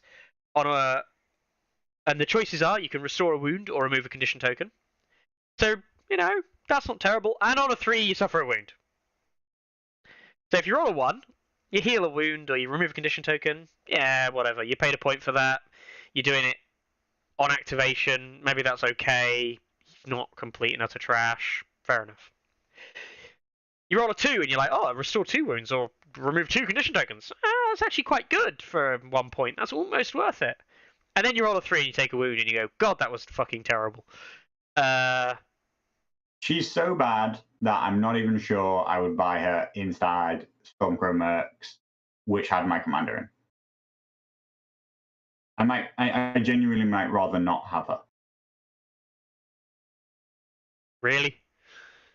Yeah, I wouldn't put her in units if she was free, mostly. Yeah. Why? Carl says it in chat. He hates these single damn dice rolls, which is another thing. It's Jorah. We all know the other Jorah who can avoid attachment limits is also just terrible. Yeah, but he has an effect that I can choose to use or not use, which I'd probably put in the Stormcrow Mercs, which I randomly have bought in for Marsden or whatever. Yeah. Before I put Miri Mazda in there. Yeah, she's. It just feels if bad. the ability was optional, if I could choose on activation to do it or not, but it's non-optional. So, yeah, there's just a chance that I just wound myself, and then. It's okay though. But Carlo, round 1 you'll activate, roll a 3 and wound yourself, and then on round 2 you might activate and roll a 1 or a 2 and get to heal that wound. That's amazing, right? You paid a point for a net 0 wound difference. Oh wait, hang on, that's shit. Yeah, it's no. No, I'm not buying you for free. Should we just have a quick look at 1 point draw attachment while he's here? What does he do? He dies to put out one Vulnerable. token and Vulnerable. do something. Vulnerable. Bloody hell. I do apologise. Vulnerable and weakened, I think it is. And you need Danny in the list to mate for Penitent Betrayer. That's it. Vulnerable and weakened. Yeah. After rolling attack die, he just dies. Oh, do you need Danny? Right, Yeah. yeah, you do need Danny for Jorah. Well, maybe you Still can buy shit. Danny and see. I think it has to be Well. Danny's unit. I think that's how bad it is, right? I think Oh. it's that bad. like it makes Miri Mazdur look good, and Jorah's utter trash. Miri Mazdur's utter trash. Right. The next one we've got is the Merciless Gisakari version of Skasad Kandak, and he comes with Insight again, and Fueled by Slaughter, which Fueled by Slaughter is actually a half decent ability, but he comes at the price of 2 points, and so we say, not today. Not today. Or not relentless, as we otherwise call it. I mean, Night's Watch, yeah. Boldness and courage. Watch Recruiter. Yeah. Like 1 point, who has Insight and also heals on crowns. No, heals 1 automatically on activation. Yeah, one automatically and 2 on crowns. So for a start, a bajillion times better than Miri Mazda. yeah, for 1 point, yeah. Okay. Right? And legitimately better than Skajak. Probably. And it costs 1 point. And people still don't field it. Never getting used. Yeah. And this is the thing. Hibiscus says, imagine if this Fueled by Slaughter was on the Commander variant. You'd lose the vulnerable token. Yeah. But it'd be good. Yeah. Marcelin, Unsullied Captain. Everyone's saying, oh, it's a 2 point attachment with Relentless because it's a named commander, and he says Unsullied Captain. No, he has Dauntless and Embolden. That's arguably better than his commander variant. But this is bad. Yeah, I take that over the commander. But I'm not buying 2 points. I'm not paying 2 points for it. Not 2 points. 2 points for basically Embolden in an Unsullied list when you've got 3 points for a captain is just. That's just sad. It's just sad face. Anybody else? No, that was it. 3 attachments. And there's an absolute meme level, and then 2 that might see play every now and then. They're 2 points. They're not worth discussing. No. 2 point attachments don't bring 2 points worth of value to the game. It is known. It is known. Said Missandei. She's known in the game, right? So we can say that a lot. So, Targ Hero Box 3. Overall, would you buy? The box? Yeah. I mean, you buy everything anyway, so it's an academic question. Yeah, I mean, worthless question. I mean, I've already got 10. No. I think the Targ faction, like you should get your hero boxes, right? Like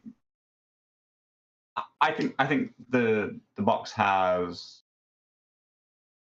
as much as you could have hoped for. Good commanders or good commander. Planning Heroes 3 for Adam and Kevin. Yep. It brought them out in the rides, technically. Yep.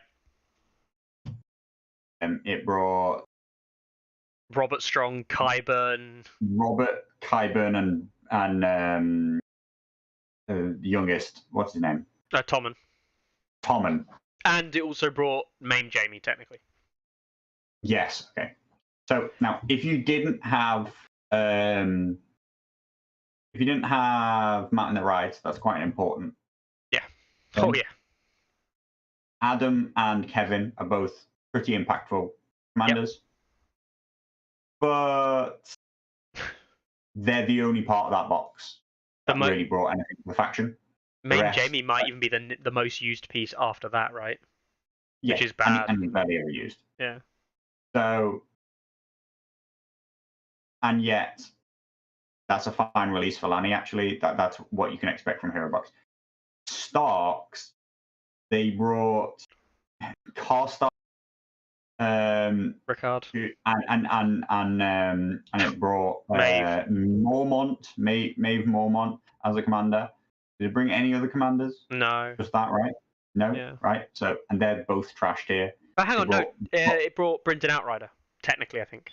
Right? Because he's the... Okay, yeah, technically Brendan Outrider. Yeah, again, that's... If you don't have Kickstarter stuff, that is slightly okay. gives some value to the box. And that we're talking about Rob, King in the North, absolutely terrible. Ned, Hand of the King, I think worse than his other variant. Yep. Brendan. Attachment. I think that was basically it, right? There might have been another attachment or commander in there. Not commander, attachment. Anyway. Maybe, I don't know. And yeah, okay, Rickard Garstog is a badass Carly, but he's just a poor man's Great John at the moment. So that, in start, tells you what a disappointing hero box looks like. Yeah. Targ Heroes 3, better than both of them. Brings a commander who is giving an entirely new shape to the faction. And it's bringing 2 NCUs who are way in there as viable and not dominant. And a meme NCU who is absolutely hilarious to play games with. And yeah, a meme and a total new meme list that we can put together. Yeah. And, you know, and memes... I'm not sure whether I'm talking about Drogo and Miri Mazda or Marsden and Masande, because they're both pretty memes. They're both pretty memes. But I think you have to be happy with that box. You have to be happy with that box. Yeah, I think the specifically for me, it's the NCU options, the 2 extra NCUs that are playable. You know, Tommen being the most played NCU of that new box, and Tommen's picked up almost because the other Lannister. Tommen's picked up, right, and this is why Tommen's played and picked up in Lannisters. Tommen's picked up because it removes bribery from the deck. That's why Tommen is played, because then you don't have to draw that piece of shit. But like NCU wise, the other like Qyburn NCU, I've literally never seen on the board. I don't think I've ever seen anyone put Qyburn NCU in their lists, except some random guy on Discord. 10% of lists. 10% of Lanny lists. Of Lanny's. That's not trash. I mean, it's not great at all, but it's not complete and utter trash, I guess. How much is Qyburn? He has a near exact 50% win rate. Fair enough. He is completely average for the faction. He doesn't improve it. He doesn't make it worse. You know, like he just exists. He just exists. He's there. I'm gonna look at Qyburn. Technically a lie. He's at a 49% win rate, and the faction as a whole is at a 47.5% win rate. So he's slightly better than the average Lanny selected NCU. But Qyburn did absolutely fucking terribly when he got released, and has an overall win rate of 42%, give or take. But you know, he's doing well recently in his 38 games. 1% selection. Yeah, atrocious. Absolutely atrocious. Anyway, yeah. Targ Heroes Box 3, I think is pretty good. I look forward. And I know people have been talking about it, and it does actually very nicely lead on to the other topic, which is the inevitable questions that have been asked. That, Carlo, you've put up with a lot this week, actually. Why are Targs rated so low? And the simple answer is, they're not good. Their deck sucks. Yeah. Their best unit is a neutral unit called Flayed Men. I mean, that's true of nearly anything. Why would I not just play Martells?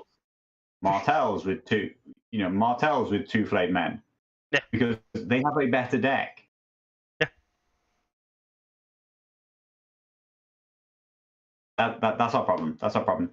I'm more and more coming around to the idea that like Flayed Men are just a significant problem on the game because it's stopping they're not wildly too good. Right, like they're not significantly better than Lance Cavalry. They're not significantly better than Knights of Castle Rock or Tully Cavaliers or whatever. But they're stopping other factions from having their own identities, and they are boiling down at a competitive level many factions just being their deck and commander options. Yeah, everybody's playing neutrals by another flavor.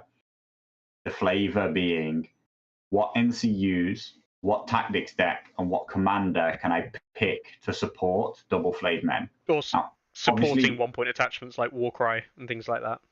You know. Yeah.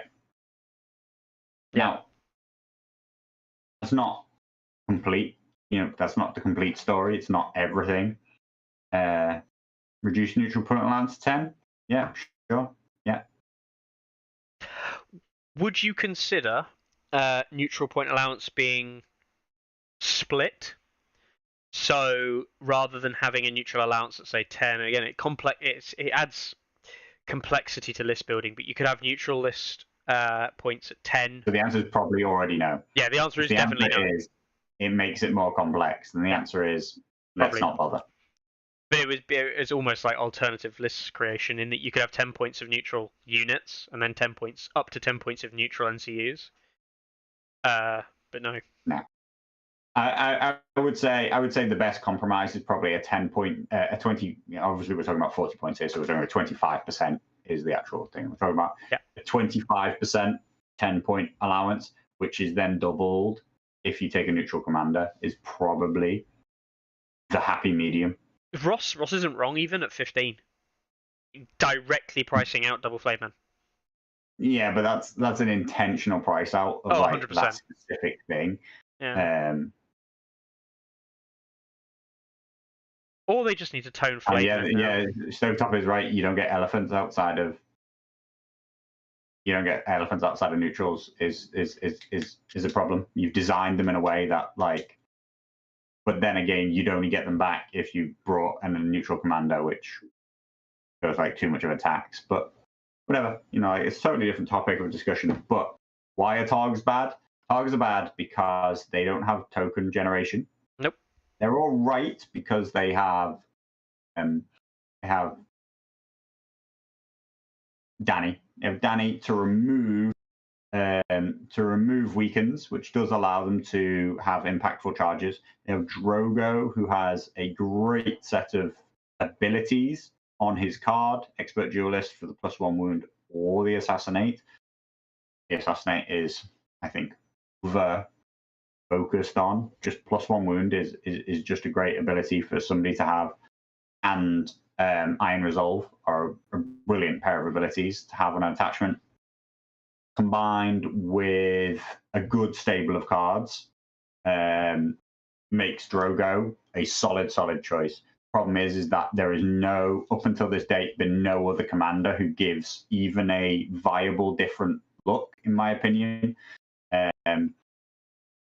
Like the closest I ever came was like playing Grey Worm under like a total meme, which I always just said was like, this is silly, but this is the best thing I think that you compare it with, because I'm very not pro double Drogo. I'm not pro double any commander. I think that's really uninventive and boring. Like it's really damning of the faction and the commander options if you cannot bring another thing to the table, which even at least makes your opponent think in the list selection phase. Yeah, I tend to agree. I don't like running the same commander twice.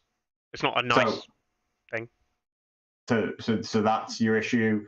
But token generation and lack thereof means that they're not a devastating charge faction. And that is how they're supposed to be built to be. Yeah. They're supposed to be killing stuff on the charge. But the thing that kills stuff on the charge is vulnerables and panics. Yeah. Yeah, like I don't know. I just think they're in a really bad spot. And I don't mean super bad as in like really grim, because their win rate and things like that's not trash. Like they're not doing that badly as a whole faction. Realistically, the problem is that their faction is completely upheld by Drogo. Yeah. And you take Drogo away from the faction, which we could argue, do they need to nerf Drogo? Well, people still talk about expert duelists and things like this. Everything else up in the line. Exactly, right? You could talk about nerfing Drogo, but that's not the solution at all. You need to make Barristan Commander actually worth it, Yeah. Mother of Dragons needs something to bring her back up in line, losing the 2 VPs or whatever it is. I'm not suggesting what the changes are. I'm simply saying that they need these changes to make them relevant again. And I do agree with our local hero that the nerf to Blood Riders was unnecessary. You've now made you've made Drogo Flayed Men probably again. It's a big discussion. It's really debatable. But like Drogo Flayed Men is on par with Drogo Blood Riders, and considering they're supposed to be a unique unit unlocked by Drogo, they can only be fielded with Drogo. All those things, they should be better. They should be the better pick. But they don't need to unnerf Blood Riders because Drogo is already wildly too picked. Again, you're buffing Drogo, you're not buffing Targs. And Targs as a whole need what they need is, well, you're just giving it to Marsden, so you can't, but they need Dev Impact in the base deck. They need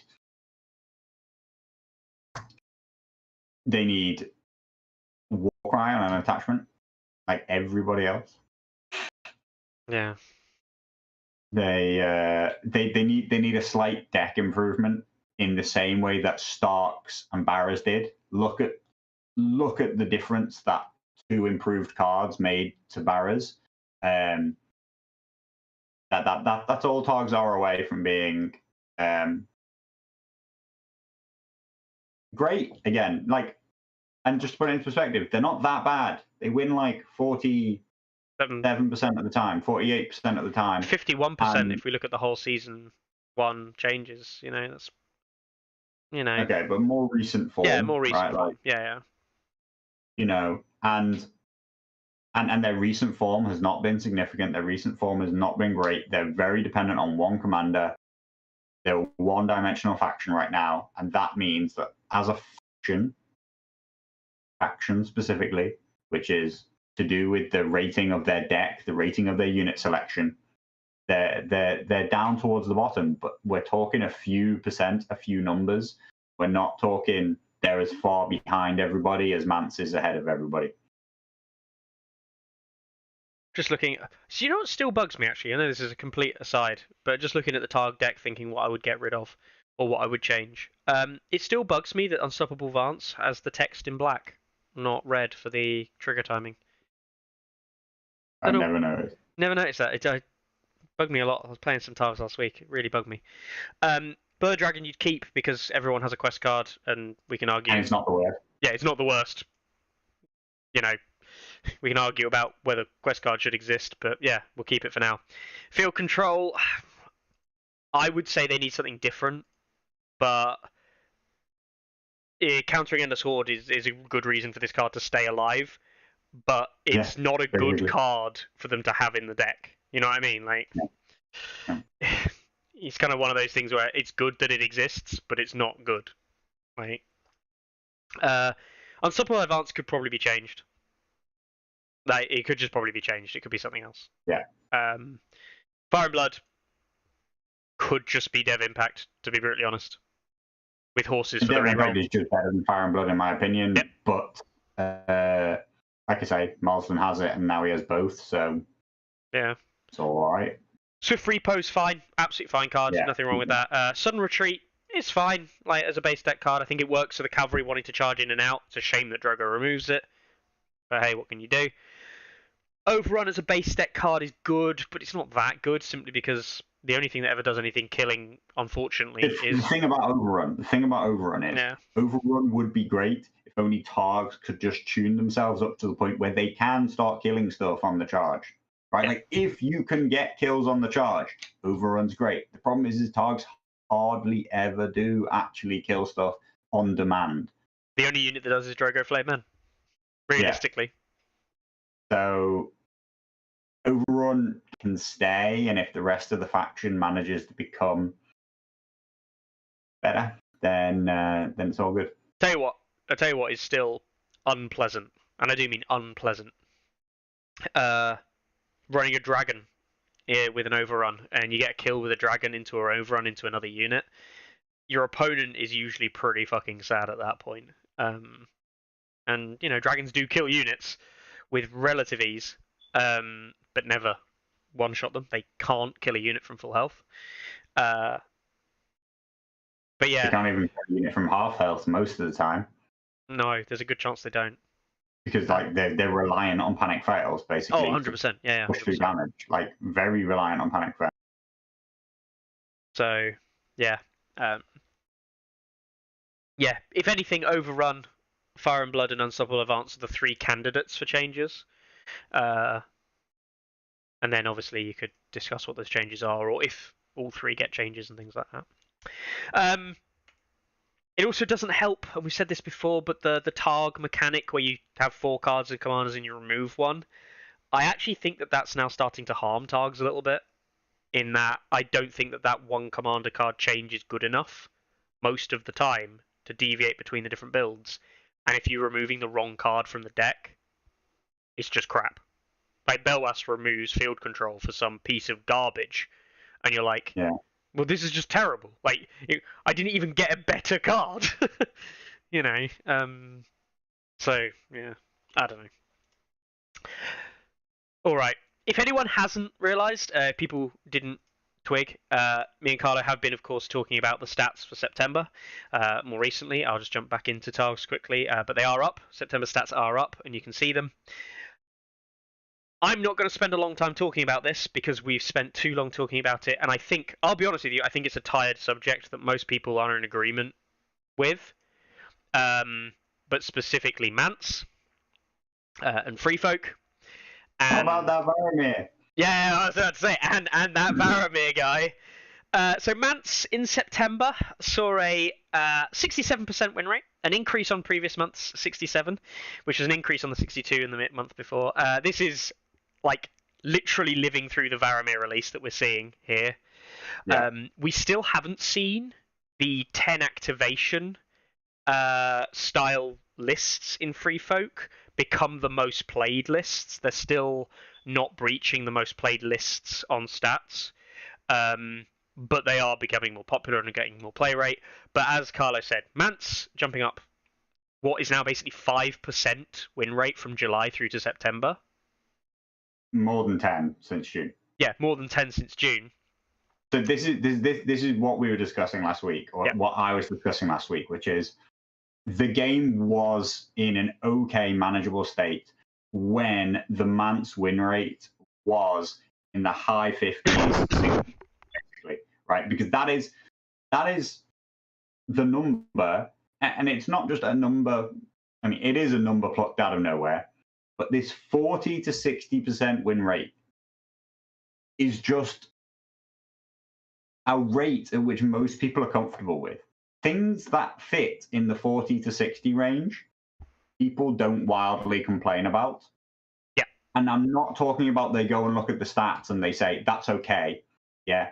The feeling you have on the table, being 40 to 60 down feels like a winnable game. When you're talking about being 33 to 67, you only win 1 in 3 of your games. Your opponent is twice as likely to win as you. That's when you're really getting into the feels bad. That's when we start to see loads of complaints about factions, loads of complaints about a commander. That's the kind of region that Othel used to be in.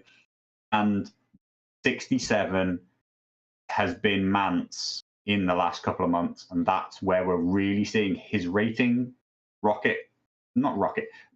pull significantly away from the pack. And we're starting to see those issues. That 60 to 40 is just like a made-up region.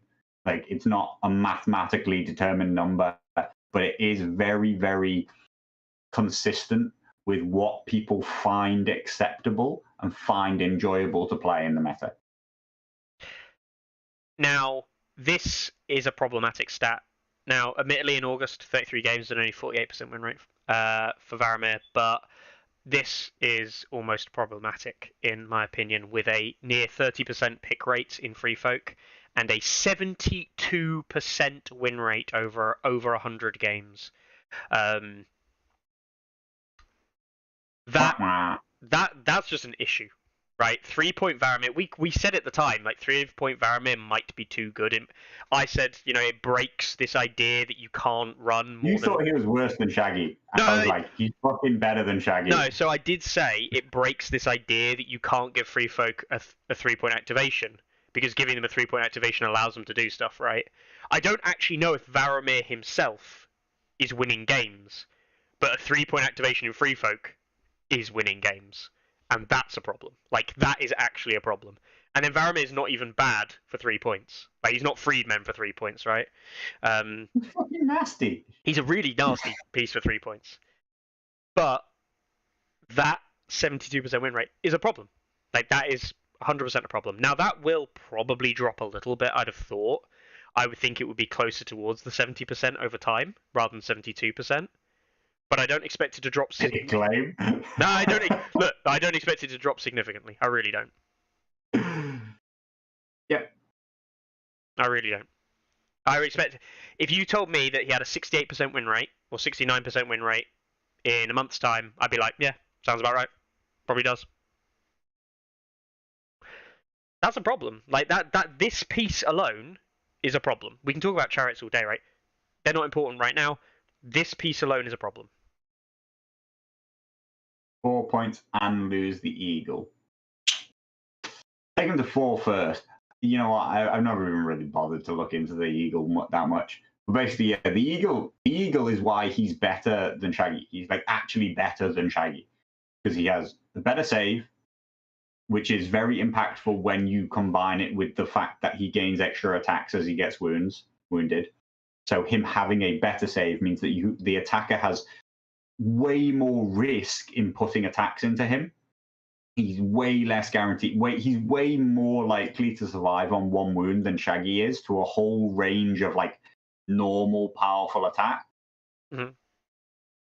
Then he's 2 inches slower. That is impactful. Yeah. But then you give him this eagle, which means that he can mitigate that.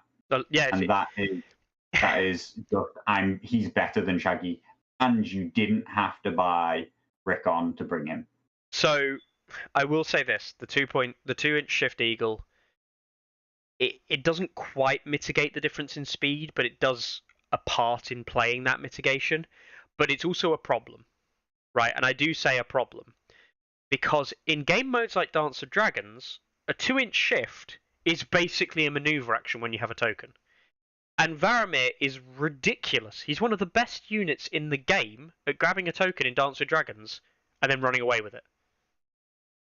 And it's ridiculous that a 3-point unit is the best thing in the game to control a token on Dance with Dragons.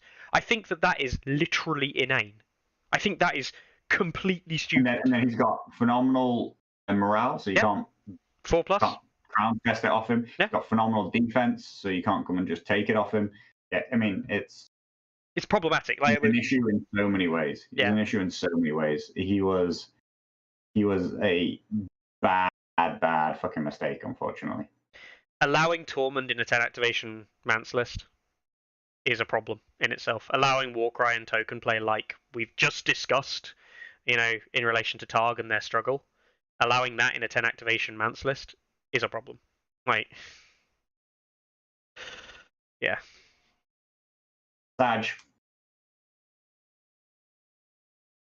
It's annoying. It's annoying when they fuck it up. It's like Mammoths and Mother Dragons, right? It's a release that has quite clearly over-egged a faction. And that doesn't mean there were other issues or not other issues, whatever. We can talk about it for years. But it's clear that this piece has taken something that was good to 11, which is, again, a Mother Dragons... slightly different because Targs weren't good when Mother Dragons released, so at least Targs had something they could play. But Mammoths in Free Folk in 1.6 were a problem when they released. Where would we be without Pivot? All right then. Alex Riera says, if Varamir was the issue, wouldn't we see all Free Folk commanders go up? Well, I mean, we have, technically, because the Free Folk faction has gone up in rating, which has brought up all commanders. Yep. I believe the Free Folk are they're sitting 5 or 6 in the top 10 or something like that. They're Steer, Walrus. At 1, Styre at 3, Walrus at 4, Varamir at 5, Weeper at 7. So we have seen all commanders respond to the release of Six Skins. Whether or not their actual win rates have gone up that much really depends on whether or not they're being played. Yeah, Weeper basically doesn't get played. The problem is that Styre makes up only 5% of the factions. I mean, we're talking about 20 games or something. Varamir saw a lot of play at 57% win rate, 73% over a very small margin in his first month. But Varamir Commander is looking at about 60% probably win rate on his own. Great Walrus fluctuates. But Walrus or Styre Steyr went from a 46% win rate to a 52% win rate. Warriors went from a 45% win rate to a 66. We're talking about low numbers here, low number of submissions, not enough to make like really conclusive, significant kind of changes from. But over that same period of time, when Mance was improving, every other free folk commander was also increasing their win rate. So it is probably pretty consistent at that point.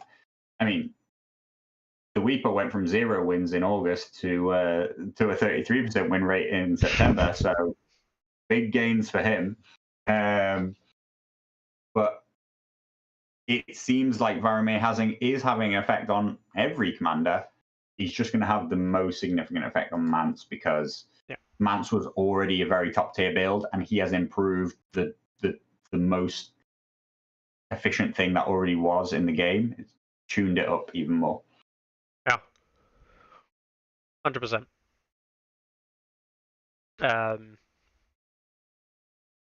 Yep. I have no counter. I have no extra stuff to add. It just is what it is.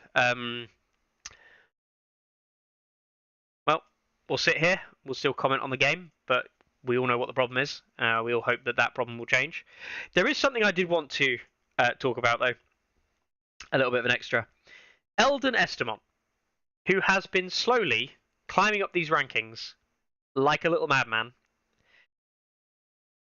He has, outside of the faction, an 86% or 86 ELO outside of faction rating without the combined, and he's sporting close to a 60% win rate overall. Now, I'm not going to sit here and say that Eldon is a problem for the game, because he's certainly not. Because he's within 60%. Yeah, exactly. He's within 60%. Everybody's fine with within 60. Exactly, yeah. Is Eldon... I mean, I still sit here and I still get baffled. Eldon, Mark Target, yep. Battle Endurance, Courtney NCU. Yep. Can't die. What else won't do you die. want? Like, he's the whole package. Outside of Stannis side stuff that you don't have access to, Eldon's the whole package. The whole shebang. Yeah. He's doing well. He's doing very, very well. Do you think... I don't think that he beats a top tier Mance list. No, he doesn't. Right, he doesn't. But he possibly beats everything else in the game, right? Like, he's a terrible matchup for Targs. He's a terrible matchup for Hunter Night's Watch. Mm-hmm. He's a terrible matchup for loads of things. Maybe Stannis. So, Rightful Heir is probably better than him because he can auto wound through it and has even better token generation, but like that's debatable. I guess the caveat, right? The reason I'm discussing Eldon as a quick one. Let's assume that Mance gets nuked into the floor. Not suggesting that he necessarily will, but let's assume that he will, or at least the perception is that he will. You know, like the Offal nerfs, the perception was that Offal got nuked into the floor. And Offal's probably not as bad as people think that he is, but he is significantly worse. Let's assume something similar for Mance. Do you think, we can talk about the game and it changes and lists can change to no longer have to worry about free folk styles and things like that? And do you think those changes are going to benefit Eldon in the long run? And we're going to see Eldon potentially just plod on as the top thing? Or do you think that there might be enough counterplay within the rest of the game to start producing lists that maybe Eldon struggles against? Yeah, I think Eldon, personally, I think that Eldon's success is just playing Eldon while everybody else is trying to beat Mance. Mance is so wildly opposed to what Eldon is doing that if Eldon doesn't try to beat Mance, then he can beat everybody else when they try and bring stuff that beats free folk. Yeah. Right? They're trying to beat stuff that has 70 wounds on the board, out-activates you, and just you have to have tons of attacks. You have to do tons of wounds. You might as well be a glass cannon. You know, you need to be highly mobile. You need to be all these things. And Eldon's just like, well, no, I'm just tough. And you didn't tech that way because it doesn't work. If Night's Watch started heavily teching into Swarm Brothers, like, see you later, Eldon. Like, I don't think that's going to work for you. If Marston has the Targ impact that I think he could, then suddenly loads of tokens get generated. Martels could well actually also be a problem for him on the horizon because he doesn't have wildly high offense. So a grinding style doesn't do great if Martels can manufacture winning on victory points while surviving in a way that Baratheons just can't cope with. And I think that really could be a thing. I think that Doran NCU, right? Water Gardens, Doran is just going to be a hard thing to Barras in the future. Mm-hmm. Certainly an Eldon Barrelist, definitely. You're kind of relying on your double champion stag to run across the board and kill everything a little bit. Yeah. Yeah, like people are talking about Ulla. Ulla is the top-rated Martel at the moment. And I mean, he's sitting at a higher win rate than Eldon. He sits at 61% win rate. Yeah. He just hasn't had enough games yet to get him there.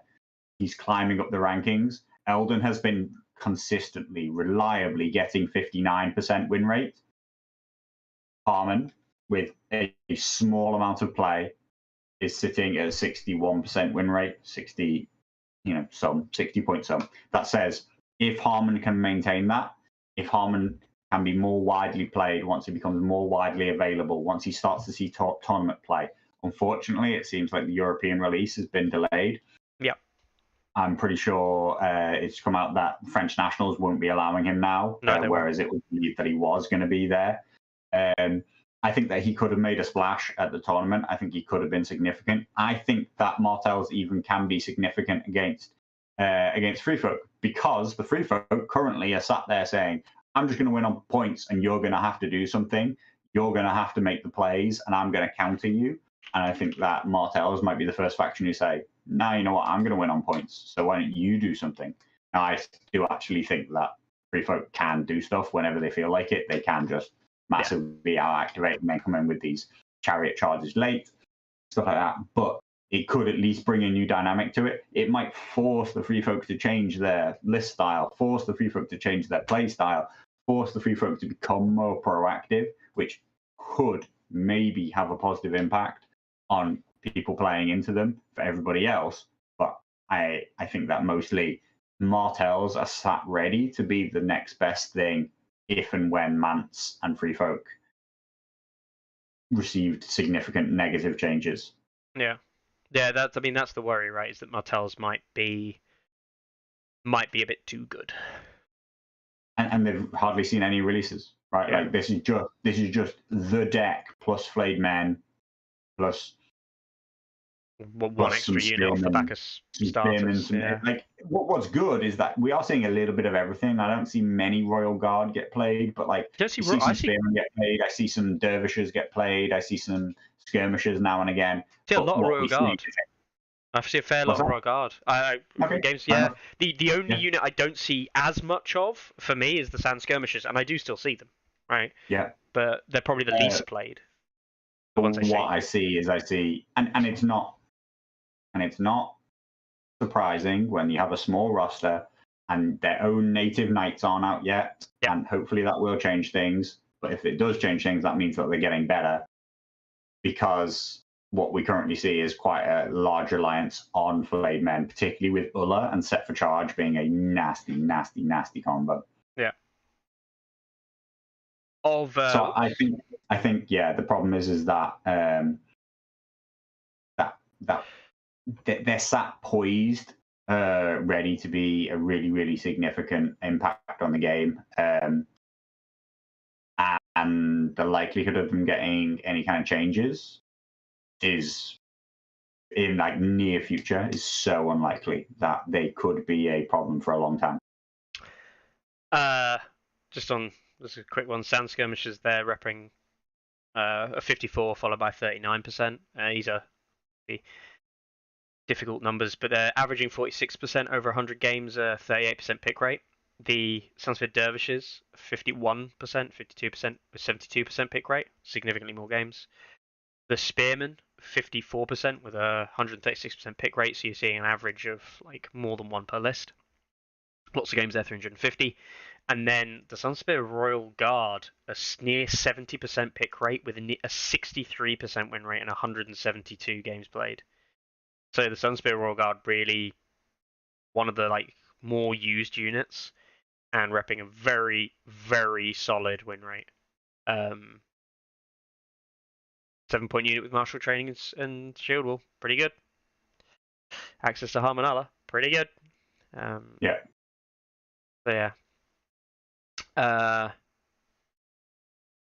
Yeah. Oh well. Mortels are poised to be a problem. They're Targs that are better Targs right now. That's one of the reasons why Targs are so low. They're Lannisters and better Lannisters, right?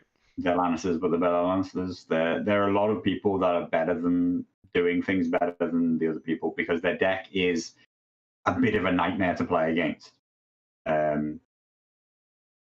Trust. Some of the cards feel like they hark back to 1.6, kind of like the level of impact that they're having on the game. And what Season 1 did, sorry, 2021, the full change to all the decks, is it felt like it brought practically everybody's cards down to having much lower impact on the game, much lower impact on what you could do, but like significant liberal use of -1s to hit and like stacking negative influences and stuff like that seem quite impactful from the games that I watched.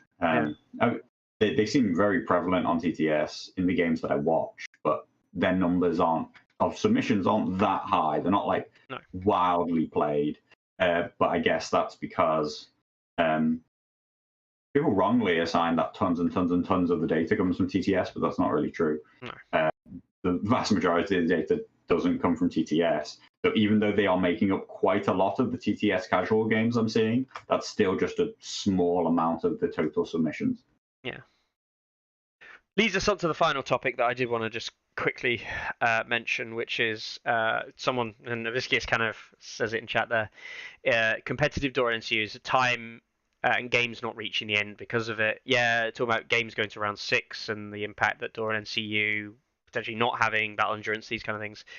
A topic this kind of last week off the back of LGT last week and our summary was the discussion on chess clocks. There's been quite avid discussion on chess clocks and their inclusion and their implementation and how they should look. I've spoken, yesterday I sat back with Larks. We watched the final of Jacob and Swavik because we didn't see it at the time. So we sat down together on Discord and watched it together, spoke about what we would do, talk about the matchup, so on and so forth. Very interesting game to watch. Fucking nerds. Yeah, definitely a nerd. But you know, we sat and just enjoyed an evening of one another's company, which was nice. Discussed clocks as part of that as well, and the outlook. You know, I think a lot of people at the top end and a competitive end do agree that clocks are going to be a necessary addition to the game. We think. The question is whether or what a clock should look like in its implementation, rather than if we have them at all. Do you know what I mean? And I think that stems a lot from the goal that you want the clock to have when you implement it. And depending on the goal will then obviously decide the implementation. And there are different goals. You know, Carlo, your implementation of the clock was from coming up from the goal of having roughly equal time with only this potential 15-minute difference. Some people say it should just be a flat equal time. Sure, well, that's a different goal, and there are different ways of implementing that. I've said to people, a very difficult thing, I think it's impossible to implement, like this round increment, having 10 minutes per player per round. So it forces the game to go to round 6 without even player decision. It will go to round 6. That's a problem. It doesn't work on tabletop very well. It's very hard to implement, and it's a horrible thing to have to rule. It's by far the worst solution, but it's another solution that fixes another problem that people have talked about. There's been a lot of debate about clocks. There's been a lot of debate about whether or not they should be used, what they should look like. I think what me and Larks kind of definitely discussed was that as a community, if you want to talk about clocks, individual tournaments can run their own rules on clocks. But I think as an overall community, if we're looking at running these big events, then unfortunately it might be almost ETC level kind of decision that needs to be made on how clocks are run. Because I think at a tournament level, I'm not saying local tournaments need to use them, they perhaps don't want to, but setting a precedent with how clocks will be running for some of the larger events outside of Simon's control might be quite important, because then I'm playing a clocked game. I know the rules for this clock are the same as the one I played 2 or 3 weeks ago. It's odd because I feel like the discussion on whether we should have clocks is actually a bad one, because I feel like we shouldn't need to have clocks, but we definitely need to have clocks. So yeah, it's an interesting way. I do think that we kind of as a community have to decide what a clock should look like in the game and how that should feel for a player. And it's a small part of the fact that there have been a few major events recently, but I actually think that, the major part of it is that they massively slowed the scoring. Yeah. Like, that's actually why we're in the situation that we're in, which Completely. is they massively extended the game when they removed commander double scoring. They added, they removed 2 to 3 victory points, i.e. an entire round from how far progressed through most games you were. They added an entire extra round, which pretty much added 20 to 30 minutes of game time to the system, and the game hasn't, and tournaments haven't adapted to that because they were already running the schedule that they could run. So, the game doesn't have to be 2.5 hours, but at the moment the game feels like it's 2.5 hours and people are trying to play it in an hour and a half or 2 hours. Yeah, the vast majority of games don't go to time, right? Because they're crushing victories usually quickly. That's just the vast majority of games. Most games will probably be over. I wouldn't say vast majority. But not as much. Well, not as much as they used to be in 1.6, right? The vast 1.6, the majority of games were crushing. Yeah, but yeah. Okay, I would say at the LGT, I don't have the numbers in front of me. No. But I would say half of all games didn't finish. That's probably true. I wouldn't say that is definitely true, and I would say that based, roughly speaking, on the manual results that I inputted, I wasn't particularly going through and checking everybody else's results. Based on the VP scores that people gave me, that was an unfinished game. The majority of the time, right? I was inputting scores most of the time of 8-5, not 10, 12 versus Whatever. 8, right? So sometimes it could even be crushing. It could be 8-3 or something like that. I just think that the majority of things that I input were not completed games. I think the average game length now is 5 rounds, and I think the average game length in the previous system was more like 4 in 2021. And as a result, if the average game is now 5 rounds, you're more likely to see games that don't finish. I think that's as simple as that. So yeah. Not really anything to mention it here, but certainly something that we do need to, something that people in the community need to consider. And I'm glad that Mark in chat said there that Chelmsford did 6 games, 90 minutes a game with clocks, and it went fine. And that's refreshing to hear that in their event that went well, because that's what you want to see, and that's more of a local event. A lot of the Chelmsford guys, obviously at the LGT, but that's more of a local style event with local players, which is not actually a tournament scene that I would consider needed clocks. That's actually the thing. Mhm. That event probably doesn't need clocks anyway. But it's good that they're getting players used to using them, and like if the feedback was like we didn't really need them and they were fine, that's a positive thing. So I need to double check the exact things that the doc says, but like French national championships, I believe that it's kind of like clocks at request, or like, but like basically you have to make a time complaint and then a clock will be added, which feels not the right way. Too little, too late. But you know that is the decision they're going with. But what I was thinking about was like, you know, luckily, basically, like Martels aren't being played there. Yeah. If I was playing Martels, if I was playing Doran NCU, I would genuinely feel like I would need to sit down at every table and say, look, we're going to have to play on a clock because I need this game to go to round 6, and you need this game to end on round 4. And if it ends on round 4, you will win. And if it ends on round 6, I will win. I am going to play at a very high speed. I need you to keep up because I need us to go to round 6. And almost nobody gets to round 6 currently, in my opinion. And that's unfortunate. That's not a situation we want to be in, where a person would have to come to every game and be like, look, I'm going to have to change the situation of the game, otherwise I'm going to lose.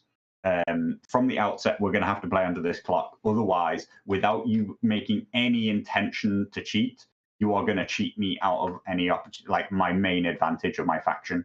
And that's even outside of Doran NCU. That's just the base deck, the way it works, battle endurance, all those things as we've discussed. And that means that like clocks would have to become some kind of norm, or longer games have to become some kind of norm. I mean, I'm in agreement. I do think that, and you can talk about games. It's worth remembering some games. There are a proportion of games that don't, inverted commas, end when someone's at 10 VPs or someone gets wiped out or something like that. But you know, Carlo can attest to some games, which you know he's played himself. I've played. Some games do end, like the game is over. It's just that one person hasn't won yet. And sometimes you do need, you know, the wherewithal or, you know, the ability to be able to say, yeah, this game is actually over. It's just that you're now having to play another round to enforce it's over, or another round is now needed to enforce that it's over. And there are other games, and, you know, Carlo, again, had an experience with this against WoP, again, anecdotal, but that look over and then really aren't when it comes down to the final couple of rounds of scoring. You know, and a player in a different position would have gone, oh, this is round 4, this game is over, and the game goes to round 6, and the other player wins because the position that they have on the board and what they've manufactured is way better. Yeah. But the time has ended. And one of the issues with that can be that one person wants to keep going, wants to keep having it. The person who's losing wants to extend the game, wants to find a way back in, and the other person just wants the game to be over and starts making bad choices because they think that the game is already won. And that again comes back to time. And the more the person who's losing extends the game out, forget even in a tournament mindset, we're just talking about one-off game mindset. Yeah. One person is extending it out because they think they see a way back in. The other person believes that the game is done and pretty much just believes that their opponent should resign at that point. And they make mistakes. And the more the person who's behind extends the game, the more the other person rushes it because they think that this is, you know, unreasonable. And it comes back to this issue that the more you slow the game, the more it is to your advantage. Mm. Yeah. Conversation we've had too many times. We're done. Move on. That's the end of that discussion, definitely. And move on to the last thing, which is tournaments. All right. We're not going to talk about French national tournament this week because, well, we're going to talk about that in future weeks, much closer to the time when we're attending it, among other things. But lists are locked on Friday. They might be available. Don't know. That might be available next week. Available by next Monday. Titus, let us know, Philip. Let us know if lists will be available next week. Well, Philip, do you know, will they be revealed after they're locked? Mm-hmm.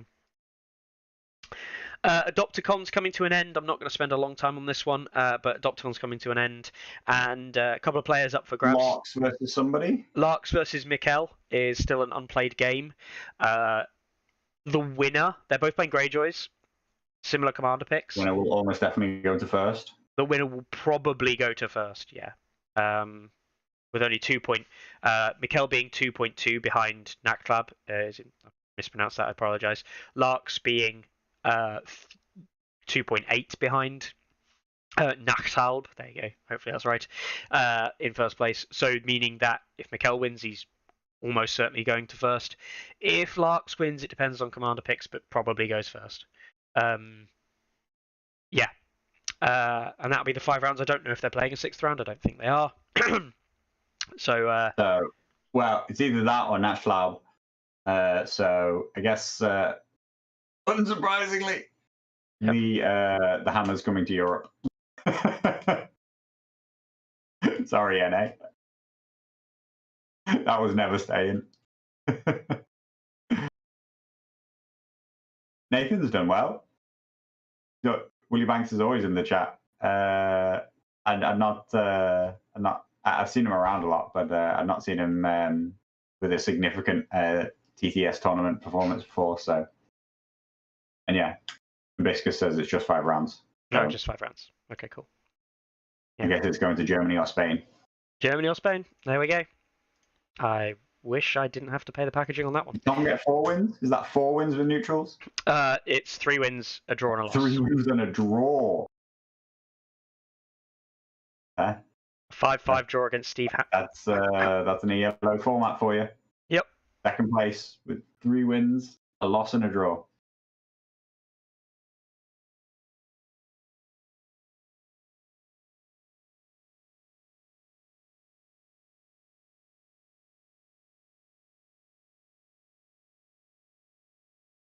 It looks like it's been a good event. I never joined the Discord or anything like that. I was disappointed that I didn't get to play in it, but I was in the US when it kicked off, so would have missed the first 2 rounds.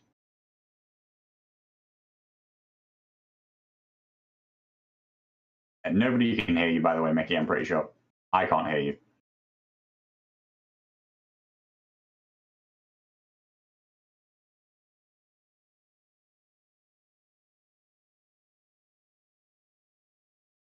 The chat want to let me know whether or not you can hear me or whether or not you can hear Mickey.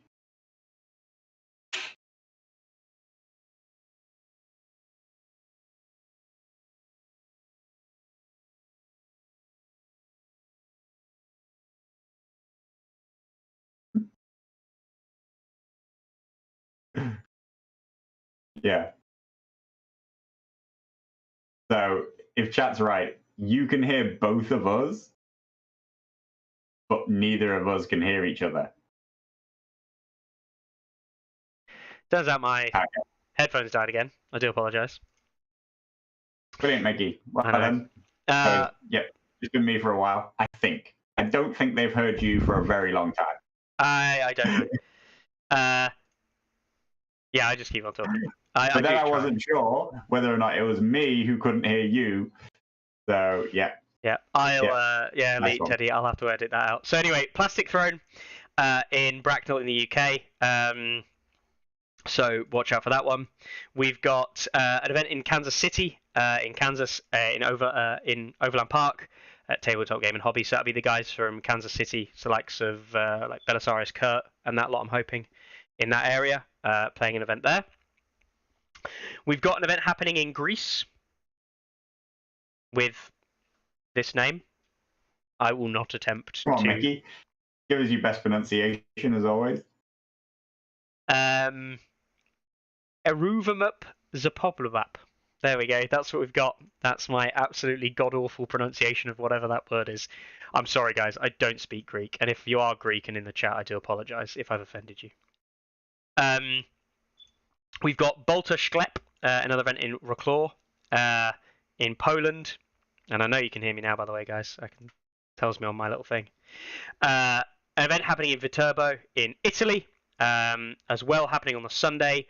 Another event, this is in Kazan in Russia. Mind Games Loft, another event from them. They've been running quite a few recently. An event in Zabra in Polska, another event in Poland, another event in Spain, so 20 Song Festival Kingdom October, so the Kingdom War Games happening in another event there, and another event in Poland with no name this time, happening, I'm guessing in Poland, a place that runs its events. This is the Volume 8, it's the guys that run loads of events over and over again. And I'll talk about it now because it's there. Martell release event happening in Florida, in Seminole. Let's hope that that is met with Martells. Yes. Good luck. I know that the UK and Europe will not be. No. And Battle for the Beach in Myrtle Beach, that's in South Carolina. We've also got, Jesus Christ, how many events this weekend? Jesus. Old World's Game Store happening in Scottsdale, Arizona, as well as the last one. So that's 1, 2, 3, 4, 5, 6, 7, 8, 9, 10, 11, 12, 13 events happening this weekend on the site. That's nuts. Yeah. Since somebody asked about it, yes, I do believe Free Focalist. Yes. An ELO format event that also banned Free Folk. Yep. Just kicked off. I think they got about 20 odd players, 23 players. Yeah. In the end. Fair enough. I do not endorse bans. I also do not endorse bans combined with ELO. But guys, do whatever the fuck you want. Yeah. If it makes you happy, then do it. Yeah. If it makes you enjoy the game more, sure, do it. Yes, I guess I honestly thought about joining because I haven't had a TTS event in a while. And I am now actually available to like play TTS over the next few weeks. I did think, oh, the timing's right, and then I thought, now, unfortunately, I don't want to be part of that. Even though I hate fucking Free Folk, I just think that bans are not the solution. So I'm not. I thought I wouldn't patronize it myself with my wildly important entrance. Wow. All right then. Last thing for today then. We did have a miniature sent in last week by Luke. He did share on Facebook that we're going to quickly review, but also Carlo's favourite moment of the last week. This little comment here that he received on an old video of one of ours is time talking about Lannisters and talking about Lannister tactics and things like that. By this guy, Joshua Nazareth, who thought it was funny to say, or good to say, tabletop games are of the devil. You need to follow Jesus. What an insightful comment there, Carlo. Yeah, he's not wrong. I do need to follow Jesus. Yeah. I mean, Lannisters do need more faith units at all times. More faith. I mean, just as a quick aside, does this mean if we're getting meme comments like this, does this mean we've reached a level of YouTube stardom that truly is just to die for? That is, I believe that is significantly the most watched video that we have. There you go. Who knows? Maybe it's something in the title or something like that. But yeah, maybe we should do more deep dives. Maybe. I tell myself every single week. Yep. All right. Last thing then. This lovely miniature, painted up by Luke. This is an alternative Barristan Selmy. He's doing up a new Targ army, and he's gone for like an alternative take on it. So we've got Barristan Selmy here with a phoenix. With a phoenix, yeah. That's impressive basing. It's too high. Tactical rock. There it is. He's got a tactical rock on top of tactical lava. But I love those lava effects. They are really nice. That's a really, really interesting. There's a lot of work on that. Yeah. It's a lovely model. If you didn't see the Facebook post about it, it is a lovely model that he's done up there. And obviously, thanks, Luke, for sending that in again. Carlo, I'm guessing it's going to get a rating of a very particular number for you. Strong zeros. All right. Well, thank you very much for tuning in this week, guys. We'll see you next Monday, where we'll start talking about the Polish national event, which may have list lock and list reveal by that point. We'll start gearing ourselves up to France, seeing what list lock eventually happens for the French event, seeing how that all plays out. If you can tell us about his really interesting Mance builds that he's taken to France. Yeah, I can take my really super interesting Martel builds that I'm taking to France. Oh, right, I can't take Martels. Damn. But yeah, and we'll see what happens, I guess. Take it easy. See you next week. Ready? Aim! There's too many. Anyone see my mammoth? Stumpy!